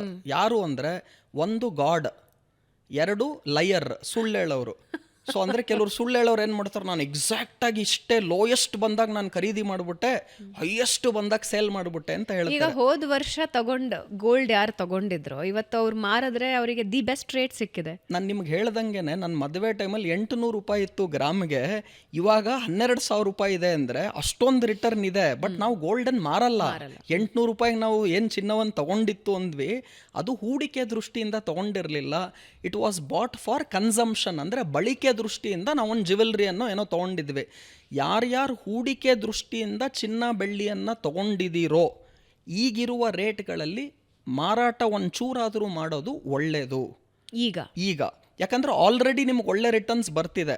So ಈ ರಿಟರ್ನ್ಸ್ ಮತ್ತೆ ಸಿಗಲ್ಲ. ಇನ್ನೊಂದು ವರ್ಷಕ್ಕೆ ಇಂತಹ ರಿಟರ್ನ್ಸ್ಗಳನ್ನು ನಿರೀಕ್ಷೆ ಮಾಡಬೇಡಿ. ಆದರೆ ನಾನು ವೆರಿ ಕ್ಲಿಯರ್ ಇದ್ದೀನಿ ಭಾವನಾ ಅವರೇ, ಭಾರೀ ಪ್ರಮಾಣದ ಕುಸಿತ ಚಿನ್ನ ಬೆಳ್ಳಿಯಲ್ಲಿ. ಏನೀ ಭಾರೀ ಪ್ರಮಾಣ ಅಂದರೆ, ನಾನು ಮೊನ್ನೆ ಒಂದು ರಿಪೋರ್ಟ್ ಓದ್ತಾ ಇದ್ದೆ, ಚಿನ್ನ ಬೆಳ್ಳಿಯಲ್ಲಿ 40% 50% ಇಳಿಕೆ ಬರುವ ಸಾಧ್ಯತೆ ಇದೆ ಅಂತ ರಿಪೋರ್ಟ್ ಬಂತು. ಗೋಲ್ಡ್ಮನ್ ಸ್ಯಾಕ್ಸ್ ಅವರು ಒಂದು ರಿಪೋರ್ಟ್ ಕೊಟ್ಟರು. 40% 50%, ಅಂದರೆ ಈಗೇನು ರೇಟ್ ಇದೆ ಅರ್ಧ ಆಗುತ್ತೆ ಅಂತ. ನನ್ನ ನಿರೀಕ್ಷೆ ಅಷ್ಟೊಂದು ಇಳಿಕೆ ಬರುವ ಸಾಧ್ಯತೆ ಕಡಿಮೆ ಇದೆ. ಇನ್ನೊಂದು ಯಾವುದಾನ 3rd ವರ್ಲ್ಡ್ ವಾರ್ ನಡಿಬೇಕು, ಅಥವಾ ದೊಡ್ಡ ಯುದ್ಧ, ಮಹಾಯುದ್ಧ ನಡೆದು ಇಡೀ ಇನ್ನೊಂದ್ಸಲ ಕೋವಿಡ್ ತರ ಏನಾನ ಪರಿಸ್ಥಿತಿ ಬಂದು, ಯಾಕಂದ್ರೆ ಯಾವಾಗಲೂ ಕೋವಿಡ್ ಬಂದಾಗ್ಲೂ ನೀವು ಹೇಳ್ಕೊಳ್ಳೋ ಮಟ್ಟಕ್ಕೆ ಚಿನ್ನದ ರೇಟ್ ಏನು ಕಮ್ಮಿ ಆಗಿರಲಿಲ್ಲ. ಏನು ಅಂದ್ರೆ, ಕೋವಿಡ್ ಬಂದಾಗ ಶೇರ್ ಮಾರ್ಕೆಟ್ ಬಿತ್ತು, ಗೋಲ್ಡ್ ರೇಟ್ಸ್ಗಳೆಲ್ಲ ಜಾಸ್ತಿ ಆಯಿತು. ನಾನೇನು ಹೇಳ್ತಾ ಇದ್ದೀನಿ, ಯಾವಾಗಲೂ ಕೂಡ ಅನ್ಸರ್ಟನಿಟಿ ಅಂತ ಕರಿತೀವಿ ನಾವು. ಈಗ ಕೋವಿಡ್ ಬಂದಾಗ ಅನ್ಸರ್ಟನ್ ಇತ್ತು, ಈಗ ಅದು ಅನ್ಸರ್ಟನ್ ಅಲ್ಲ. ಕೋವಿಡ್ಗೆ ಮದ್ದಿದೆ, ಆಮೇಲೆ ನಾವೆಲ್ಲ ಪ್ರಿಪೇರ್ಡ್ ಇದ್ದೀವಿ, ಕೋವಿಡ್ ಬಂದರೆ ಏನೇನು ಮಾಡಬೇಕು ಅಂತ ನಮಗೆ ಗೊತ್ತಿದೆ. ಬಟ್ ಕೋವಿಡ್ ಬಂದಾಗ ಇಟ್ ವಾಸ್ ಅನ್ ಅನ್ಸರ್ಟನಿಟಿ. ಅದೇ ಥರ ಎನಿ ನ್ಯೂ ಅನ್ಸರ್ಟನಿಟಿ, ಇನ್ನು ಹೊಸದು ಯಾವುದಾನ ಒಂದು ಅನ್ಸರ್ಟನಿಟಿ ಬಂದರೆ, ಯಾವಾಗಲೂ ಅನ್ಸರ್ಟನಿಟಿ ಬಂದಾಗ ಚಿನ್ನ ಬೆಳ್ಳಿ ರೇಟ್ಗಳಲ್ಲಿ ಏರಿಕೆ ಆಗುತ್ತೆ. ಸೊ ನಾನೇನು ಹೇಳ್ತಾ ಇದ್ದೀನಿ, ಇಲ್ಲಿಂದ ತಿರ್ಗಾ 60-70% ಏರಿಕೆ ಏನಾನ ಚಿನ್ನ ಬೆಳ್ಳಿಯಲ್ಲಿ ನೆಕ್ಸ್ಟ್ ಒಂದು ವರ್ಷಕ್ಕೆ ಆಗಬೇಕು. ನೀವು ಹೇಳಿದ್ರಿ ರುದ್ರಮೂರ್ತಿ ಇನ್ನೊಂದು ವರ್ಷಕ್ಕೆ ನೆಗೆಟಿವ್ ರಿಟರ್ನ್ ಕೊಡುತ್ತೆ ಅಂತ ನೀವು ಹೇಳ್ತಾ ಇದ್ದೀರಾ. ಬಟ್ ಇಲ್ಲಿಂದ ತಿರ್ಗಾ 60% 70% ಆ ಥರ ರಿಟರ್ನ್ ಬರಬಹುದಾ? ಆ ಥರ ಬರಬೇಕಂದ್ರೆ ಯಾವುದಾನ ಕೋವಿಡ್ ಥರ ಅನ್ಸರ್ಟನಿಟಿ, ಅಂದರೆ ಏನು ಗೊತ್ತಿಲ್ಲದಿರುವಂತಹ ಯಾವುದಾನ ಅಥವಾ ಮತ್ತೊಂದು, ಅಥವಾ 3rd ವರ್ಲ್ಡ್ ವಾರ್ ಆಗಬೇಕು ಅಂತ ನಾನು ಹೇಳಿದೆ. ಆ ಥರ ಏನಾನ ಆದಲ್ಲಿ ಅವಾಗ ಇಲ್ಲಿಂದ ಒಂದು 50-60% ಏರಿಕೆ ಆಗ್ಬೋದು. ಆದರೆ ನನ್ನ ಪ್ರಕಾರ, ಬಿಕಾಸ್ ಇನ್ಸ್ಟಿಟ್ಯೂಷನ್ಸ್ ಮತ್ತು ಸೆಂಟ್ರಲ್ ಬ್ಯಾಂಕ್ಗಳು ಚಿನ್ನ ಖರೀದಿ ಮಾಡಿರೋದ್ರಿಂದ, ಆಮೇಲೆ ವೆರಿ ವೆರಿ ಇಂಪಾರ್ಟೆಂಟ್ ಏನು ಅಂದರೆ, ಸಿಲ್ವರ್ಗೆ ಇಂಡಸ್ಟ್ರಿಯಲ್ ಯೂಸೇಜು ಕೂಡ ಇದೆ. ಏನು ಇಂಡಸ್ಟ್ರಿಯಲ್ ಯೂಸೇಜ್ ಅಂದರೆ, ಈಗ ನೀವು ಎಲೆಕ್ಟ್ರಿಕಲ್ ವೆಹಿಕಲ್ಸ್ ನೋಡ್ತಾ ಇದ್ದೀರಾ, EVs, ಅದರಲ್ಲಿ ಎಲ್ಲಾನು ಕೂಡ ಸಿಲ್ವರಿನ ಬಳಕೆ ಇದೆ. ಸೋಲಾರ್ ಏನು ಪವರ್ ಆಗಿ ನಾವು ಯೂಸ್ ಮಾಡ್ತಿದ್ದೀವಿ ಸೋಲಾರನ್ನು, ಅದರಲ್ಲೂ ಕೂಡ ಸೋಲಾರ್ ಪ್ಯಾನೆಲ್ಸ್ಗಳನ್ನು ಮಾಡಬೇಕಾದರೂ ಕೂಡ ಸಿಲ್ವರನ್ನು ಯೂಸ್ ಮಾಡ್ತೀವಿ. ಸೊ ಇದಕ್ಕೆ ನಾವು ಇಂಡಸ್ಟ್ರಿಯಲ್ ಯೂಸೇಜ್ ಅಂತ ಕರಿತೀವಿ. ಅಂದರೆ ಕಾರ್ಖಾನೆಗಳಲ್ಲಿ ಇದನ್ನು ತಯಾರಿಕೆ ಮಾಡುವಾಗ ಬೆಳ್ಳಿಯ ಬಳಕೆ ಆಗುತ್ತೆ. ಸೊ ಸಿಲ್ವರ್ಗೆ ಇಂಡಸ್ಟ್ರಿಯಲ್ ಯೂಸೇಜು ಕೂಡ ಇರೋದ್ರಿಂದ, ಇನ್ವೆಸ್ಟ್ಮೆಂಟ್ ದೃಷ್ಟಿಯಿಂದ ತಾವು ನೋಡೋದಾದರೆ silver is a better alternative than gold. ಅಂದರೆ ಹೂಡಿಕೆ ದೃಷ್ಟಿಯಿಂದ ನೋಡೋದಾಯ್ತು ಅಂದರೆ, ಆದರೆ ಎಲ್ಲರೂ ಕೂಡ ಬಳಕೆ ದೃಷ್ಟಿಯಿಂದ ನೋಡೋದಾದರೆ, ನೀವು ಬೆಳ್ಳಿ ಆಭರಣ ಹಾಕೊಂಡೋದ್ರೆ ಜಾಸ್ತಿ ನಿಮ್ಮನ್ನು ನೋಡೋದಿಲ್ಲ. ಸೊ ನೀವು ಗೋಲ್ಡ್ ಆಭರಣಗಳಲ್ಲಿ ಬರುವಂತಹ ನಿಮ್ಮ ಏನು ಪ್ರೆಸ್ಟೀಜ್ ಇದೆ ಅದು ಸಿಲ್ವರ್ ಐಟಮ್ಸಲ್ಲಿ ಬರೋದಿಲ್ಲ. ಸೊ ಇನ್ವೆಸ್ಟ್ಮೆಂಟ್ ದೃಷ್ಟಿಯಿಂದ ನೋಡೋದಾದರೆ ಇಂಡಸ್ಟ್ರಿಯಲ್ ಯೂಸೇಜು ಬೆಳ್ಳಿಗಿದೆ. ಏನು ಇಂಡಸ್ಟ್ರಿಯಲ್ ಯೂಸೇಜ್ ಅಂದರೆ, ನಾನು ಈಗ ತಾನೇ ಹೇಳ್ದಂಗೆ EVಯಲ್ಲಿ ಬಳಕೆ ಆಗಿರ್ಬೋದು, ಸೋಲಾರ್ ಪ್ಯಾನೆಲ್ಸ್ಗಳಲ್ಲಾಗಿರ್ಬೋದು, ಹಾಗೂ ಇಂಡಸ್ಟ್ರೀಸ್ಗಳಲ್ಲೂ ಕೂಡ ಸಿಲ್ವರ್ ಯೂಸೇಜ್ ಇರೋದ್ರಿಂದ ಹೂಡಿಕೆ ದೃಷ್ಟಿಯಿಂದ ನೋಡೋದಾಯಿತು ಅಂದರೆ ಇನ್ನು ಮುಂದಿನ ದಿನಗಳಲ್ಲಿ ಈ ಫಾಸಿಲ್ ಫ್ಯೂಯಲ್ಸ್ ಅಥವಾ ಈ ಪೆಟ್ರೋಲ್ ಡೀಸೆಲ್ಗಳೆಲ್ಲ ಹೋಗಿ ನಾವೇನು ಕಂಪ್ಲೀಟ್ ಇ ವಿ ಬರೋದಕ್ಕೆ ಇನ್ನೊಂದು 5 ರಿಂದ 10 ವರ್ಷ ಆಗ್ಬೋದೋ ಏನೋ ನನಗೆ ಗೊತ್ತಿಲ್ಲ. ಸೊ ಆ ಟೈಮಲ್ಲಿ ಇ ವಿ ಬಳಕೆಗಳು ಜಾಸ್ತಿ ಆಗುತ್ತೆ. ಯಾವಾಗ ಎಲೆಕ್ಟ್ರಾನಿಕ್ ವೆಹಿಕಲ್ಗಳ ಬಳಕೆ ಜಾಸ್ತಿ ಆಗುತ್ತೋ ಸಿಲ್ವರಿನ ಯೂಸೇಜು ಕೂಡ ಜಾಸ್ತಿ ಸೊ ಆಗುತ್ತೆ. ನೀವು ಚಿನ್ನದ ಆಭರಣಕ್ಕಿಂತ, ಚಿನ್ನದ ಮೇಲಿನ ಇನ್ವೆಸ್ಟ್ಮೆಂಟ್ಗಿಂತ ಬೆಳ್ಳಿ ಮೇಲಿನ ಇನ್ವೆಸ್ಟ್ಮೆಂಟ್ ಹೆಚ್ಚು ಲಾಭ ಅಂತೀರಿ. ಯಾಕೆ ಅಂದರೆ ಇಂಡಸ್ಟ್ರಿಯಲ್ ಯೂಸೇಜ್ ಬೆಳ್ಳಿಗಿದೆ, ಗೋಲ್ಡ್ಗೆ ಆ ಇಂಡಸ್ಟ್ರಿಯಲ್ ಯೂಸೇಜ್ ಇಲ್ಲ ಅಂತ ಹೇಳ್ತಾ ಇದ್ದೀನಿ. ಸೊ ನಿಮ್ಮ ಪ್ರಕಾರ ಈಗ ಸಡನ್ ರಿಟರ್ನ್ಸ್ ಅಥವಾ ಮುಂದೆ 1 ವರ್ಷದಲ್ಲಿ ನಾನು ಇವತ್ತು ಇನ್ವೆಸ್ಟ್ ಏನು ಮಾಡಿದ್ದೀನಿ ಅದರದ್ದು ಒಳ್ಳೆ ರಿಟರ್ನ್ಸ್ ಬರಬೇಕು ಅಂದರೆ ಚಿನ್ನ ಮತ್ತು ಬೆಳ್ಳಿ ಎರಡೂ ಒಳ್ಳೆ ಹೂಡಿಕೆ ಅಲ್ಲ.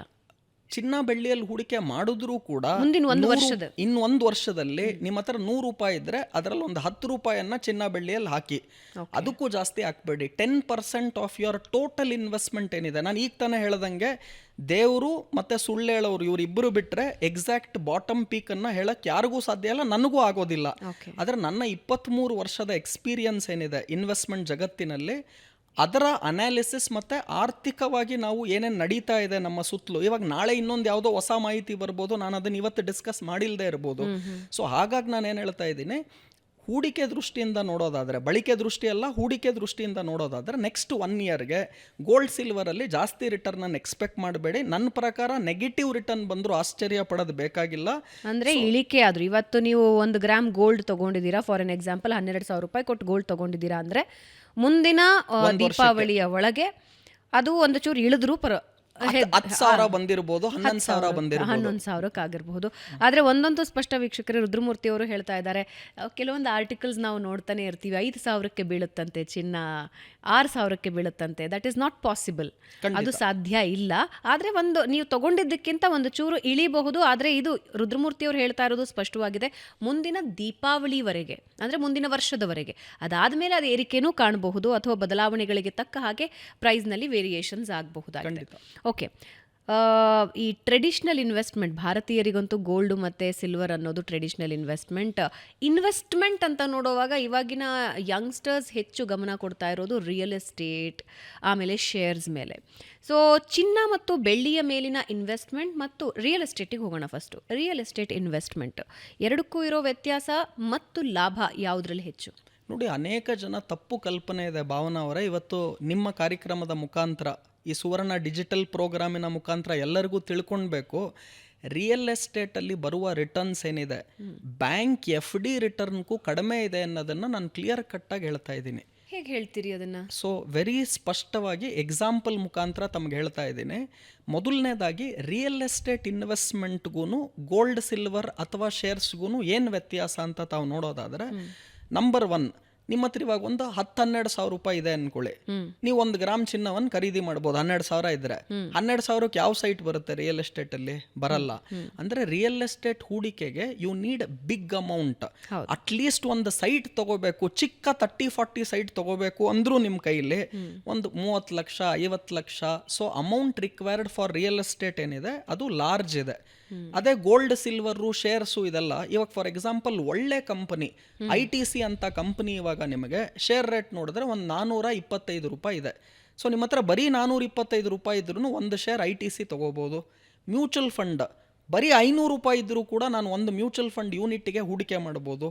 ಸೊ ನಿಮ್ಮ ಹತ್ರ 500 ರೂಪಾಯಿ 1000 ರೂಪಾಯಿ ಇದ್ದರೂ ಕೂಡ ನೀವು ಶೇರ್ಸ್ಗಳಲ್ಲಿ ಮ್ಯೂಚುವಲ್ ಫಂಡ್ಗಳಲ್ಲಿ ಹೂಡಿಕೆ ಮಾಡ್ಬೋದು. ಚಿನ್ನಕ್ಕೆ ನಾನು ಹೇಳ್ದಂಗೆ 1 ಗ್ರಾಮ್ ಚಿನ್ನ ತೊಗೋಬೇಕಂದ್ರೆ ಒಂದು 12-13 ಸಾವಿರ ರೂಪಾಯಿ ಇವಾಗ ಇರಬೇಕಾಗತ್ತೆ. ಸಿಲ್ವರ್ ನಿಮಗೆ 5 ಗ್ರಾಮ್ 10 ಗ್ರಾಮ್ ಕಾಯಿನ್ಸ್ ಬರುತ್ತೆ. ಸೊ ನಾನು 150 ರೂಪಾಯಿ ಪ್ರತಿ ಗ್ರಾಮ್ ಅಂತ ಲೆಕ್ಕ ಹಾಕಿದ್ರು ಕೂಡ ಒಂದು 15,000 ರೂಪಾಯಿ ತಮ್ಮ ಬಳಿ ಇತ್ತು ಅಂದರೆ, 150 ರೂಪಾಯಿ ಗ್ರಾಮ್ಗೆ ಅಂದರೆ ಒಂದು 10 ಗ್ರಾಮ್ಗೆ ಅಂದರೆ 1,500 ಆಯಿತು. ಬಟ್ ಆನ್ ದ ಕಾಂಟ್ರರಿ ಬಹಳಷ್ಟು ಜನ investors, real estate investors with example ಒಂದಷ್ಟು ಉದಾಹರಣೆಗಳನ್ನು ಕೊಡ್ತಾರೆ. 2012ರಲ್ಲಿ ನಾನೊಂದು 80 ಲಕ್ಷ ರೂಪಾಯಿಯ ಒಂದು ಪ್ಲಾಟ್ ಖರೀದಿ ಮಾಡಿದ್ದೆ. ನಾನೀಗ ಅದನ್ನು 3 ಕೋಟಿಗೆ ಅದನ್ನು ನಾನು ಸೇಲ್ ಮಾಡ್ತಾ ಇದ್ದೀನಿ. ಅಂದರೆ ಪ್ರಾಪರ್ಟಿ ರೇಟ್ ಎಷ್ಟಾಯಿತು ನೋಡಿ. ಆಮೇಲೆ ಬ್ಯಾಂಕಿಂದ ನಾನು ಸಾಲ ಪಡ್ಕೊಂಡ್ರೂ ಬ್ಯಾಂಕಿಗೆ ಕೊಡಬೇಕಾದ ಇಂಟ್ರೆಸ್ಟಿನ ಮೊತ್ತ ಮತ್ತು ಪ್ರಿನ್ಸಿಪಲ್ ಅಮೌಂಟ್ ಬಿಟ್ಟರೂ ನಾನೊಂದು 1.5-2 ಲಕ್ಷ 2 ಕೋಟಿ ರೂಪಾಯಿಗಳ ಲಾಭ ಪಡ್ಕೊಂಡೆ ಅಂತಾರೆ. 10-12 ವರ್ಷದ ಇನ್ವೆಸ್ಟ್ಮೆಂಟ್ ಹೇಳ್ತಾರೆ ಅವರು. ತುಂಬ ಒಳ್ಳೆ ಪ್ರಶ್ನೆ ಭಾವನಾ ಅವರೇ. ಇದಕ್ಕೆ ಕ್ಲಿಯರ್ ಆಗಿ ಆನ್ಸರ್ ಹೇಳ್ತಾ ಇದ್ದೀನಿ, ಹಾಗೂ ನನ್ನ ಓನ್ ಎಕ್ಸಾಂಪಲ್ಲೇ ಕೊಡ್ತಾ ಇದ್ದೀನಿ ನಿಮಗೆ.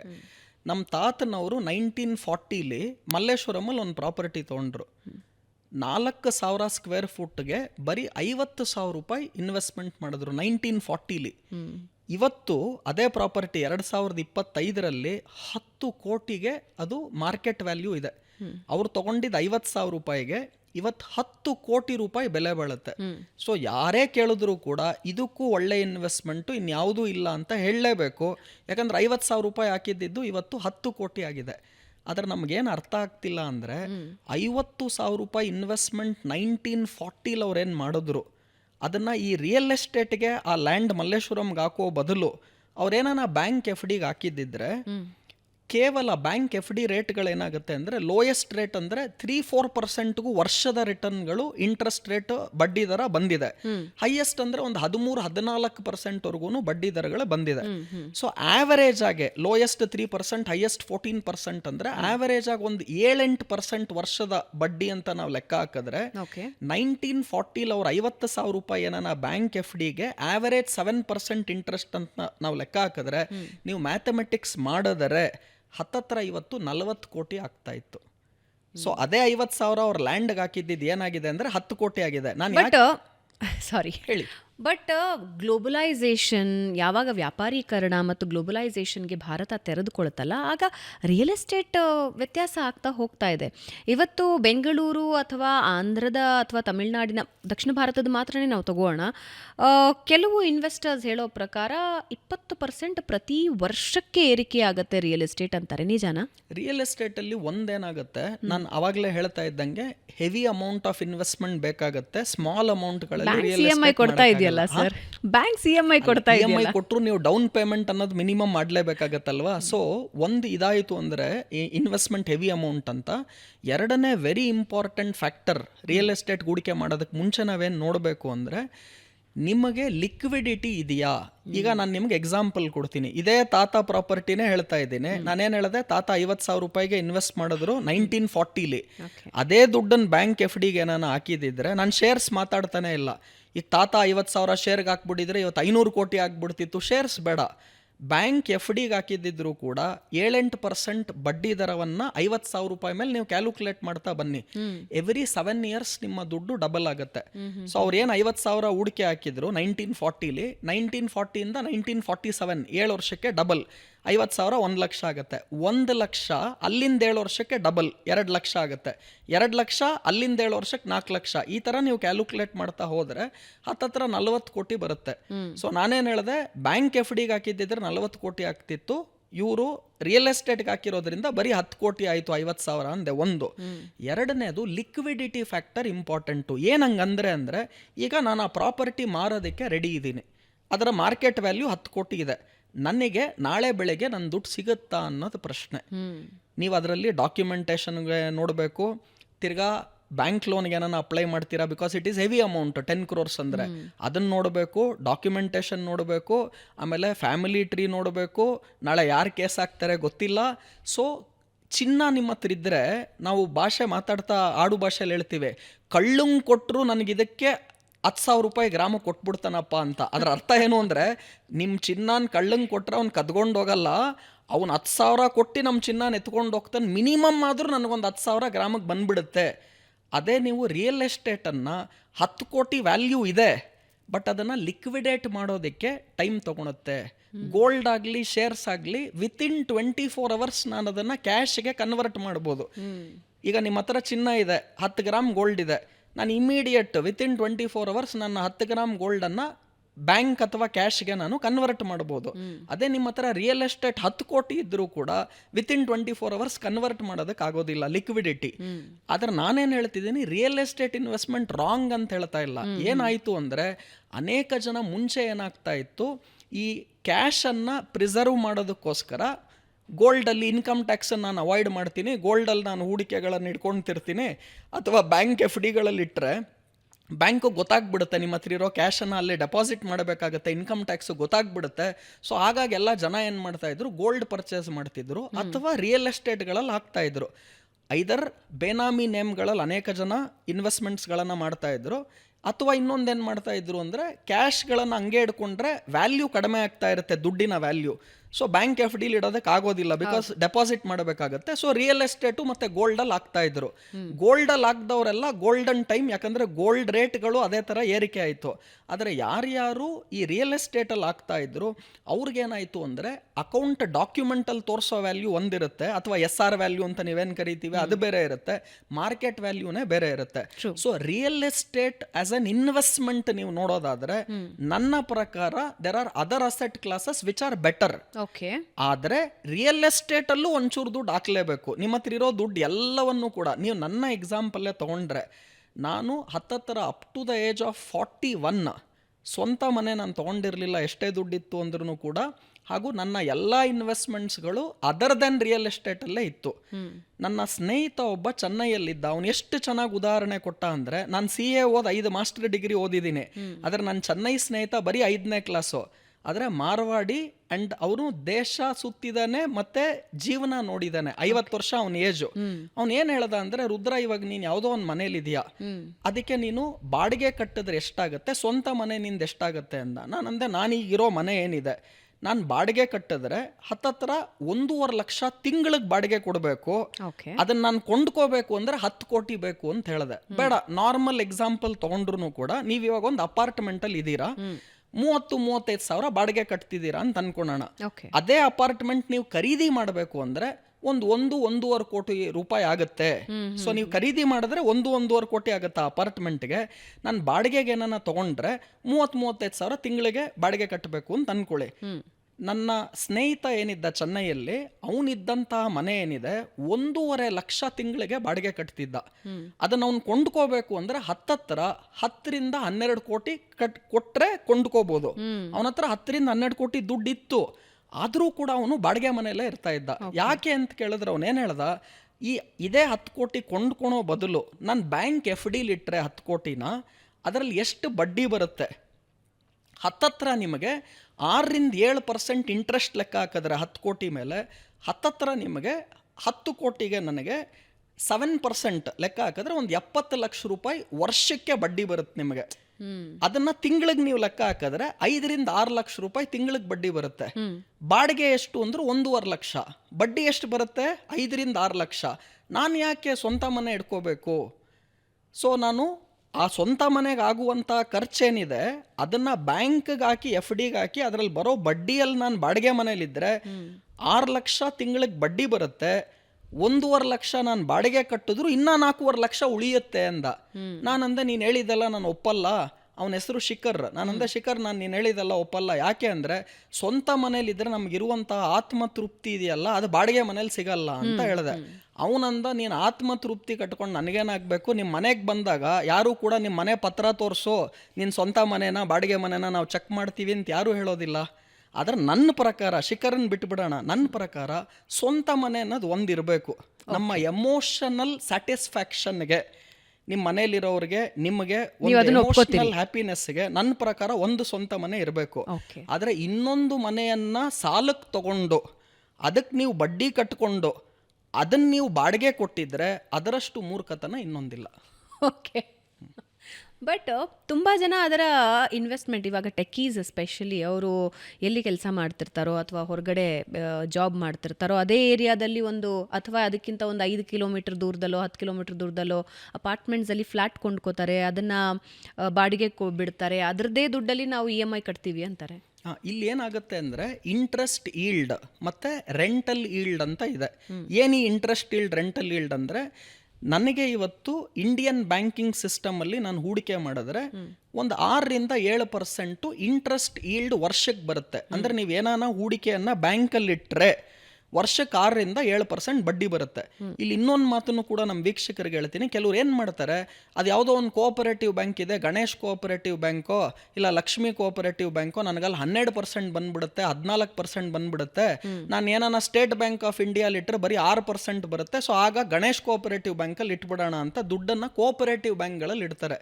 ಆದರೆ ಜನ ಅರ್ಥ ಮಾಡ್ಕೋಬೇಕು, ಕೋಆಪರೇಟಿವ್ ಬ್ಯಾಂಕಲ್ಲಿ ಯಾಕೆ 10-12% ಬಡ್ಡಿ ಕೊಡ್ತಾರೆ ಅಂದರೆ, ಗಣೇಶ್ ಕೋಆಪರೇಟಿವ್ ಬ್ಯಾಂಕಲ್ಲಿ ನೀವು ದುಡ್ಡಿಟ್ರೆ ಯಾವಾಗ ವಾಪಸ್ ಬರುತ್ತೆ ಅಂತ ಗಣೇಶನಿಗೂ ಗೊತ್ತಿಲ್ಲ. ಸೊ ಆ ಡೇಂಜರು, ಆ ರಿಸ್ಕ್ ಇರೋದ್ರಿಂದಾನೇ SBI ಸ್ಟೇಟ್ ಬ್ಯಾಂಕ್ ಆಫ್ ಇಂಡಿಯಲ್ಲಿ ನಿಮ್ಗೆ 6% ಬಡ್ಡಿ ಬಂದರೆ ಅಲ್ಲಿ ನಿಮಗೆ 10-12% ಬರ್ತಿರುತ್ತೆ. ಸೊ ಬಡ್ಡಿ ಜಾಸ್ತಿ ಬರ್ತಿದೆ ಅಂತ ಕೋಆಪರೇಟಿವ್ ಬ್ಯಾಂಕ್ಗಳಲ್ಲಿ ಹೂಡಿಕೆ ಮಾಡೋದು ರಿಸ್ಕಲ್ಲಿ ಜಾಸ್ತಿ ಇರೋದ್ರಿಂದಾನೇ ಅವ್ರು ಜಾಸ್ತಿ ಬಡ್ಡಿಯನ್ನು ಕೊಡ್ತಾ ಇರೋದು ಅನ್ನೋದನ್ನ ಗ್ಯಾಪ್ನ ಇಟ್ಕೊಳ್ಳಿ. ಸೊ ಬರೀ ನೀವು ಇಂಟ್ರೆಸ್ಟಲ್ಲಿ ಜಾಸ್ತಿ ಬರುತ್ತೆ ಅಂತ ನೋಡೋದಲ್ಲ, ನಿಮ್ಮ ಕ್ಯಾಪಿಟಲ್ ಸೇಫ್ಟಿಯಲ್ಲಿ ಜಾಸ್ತಿ ಇದೆ ಅಂತ ನೋಡಬೇಕು.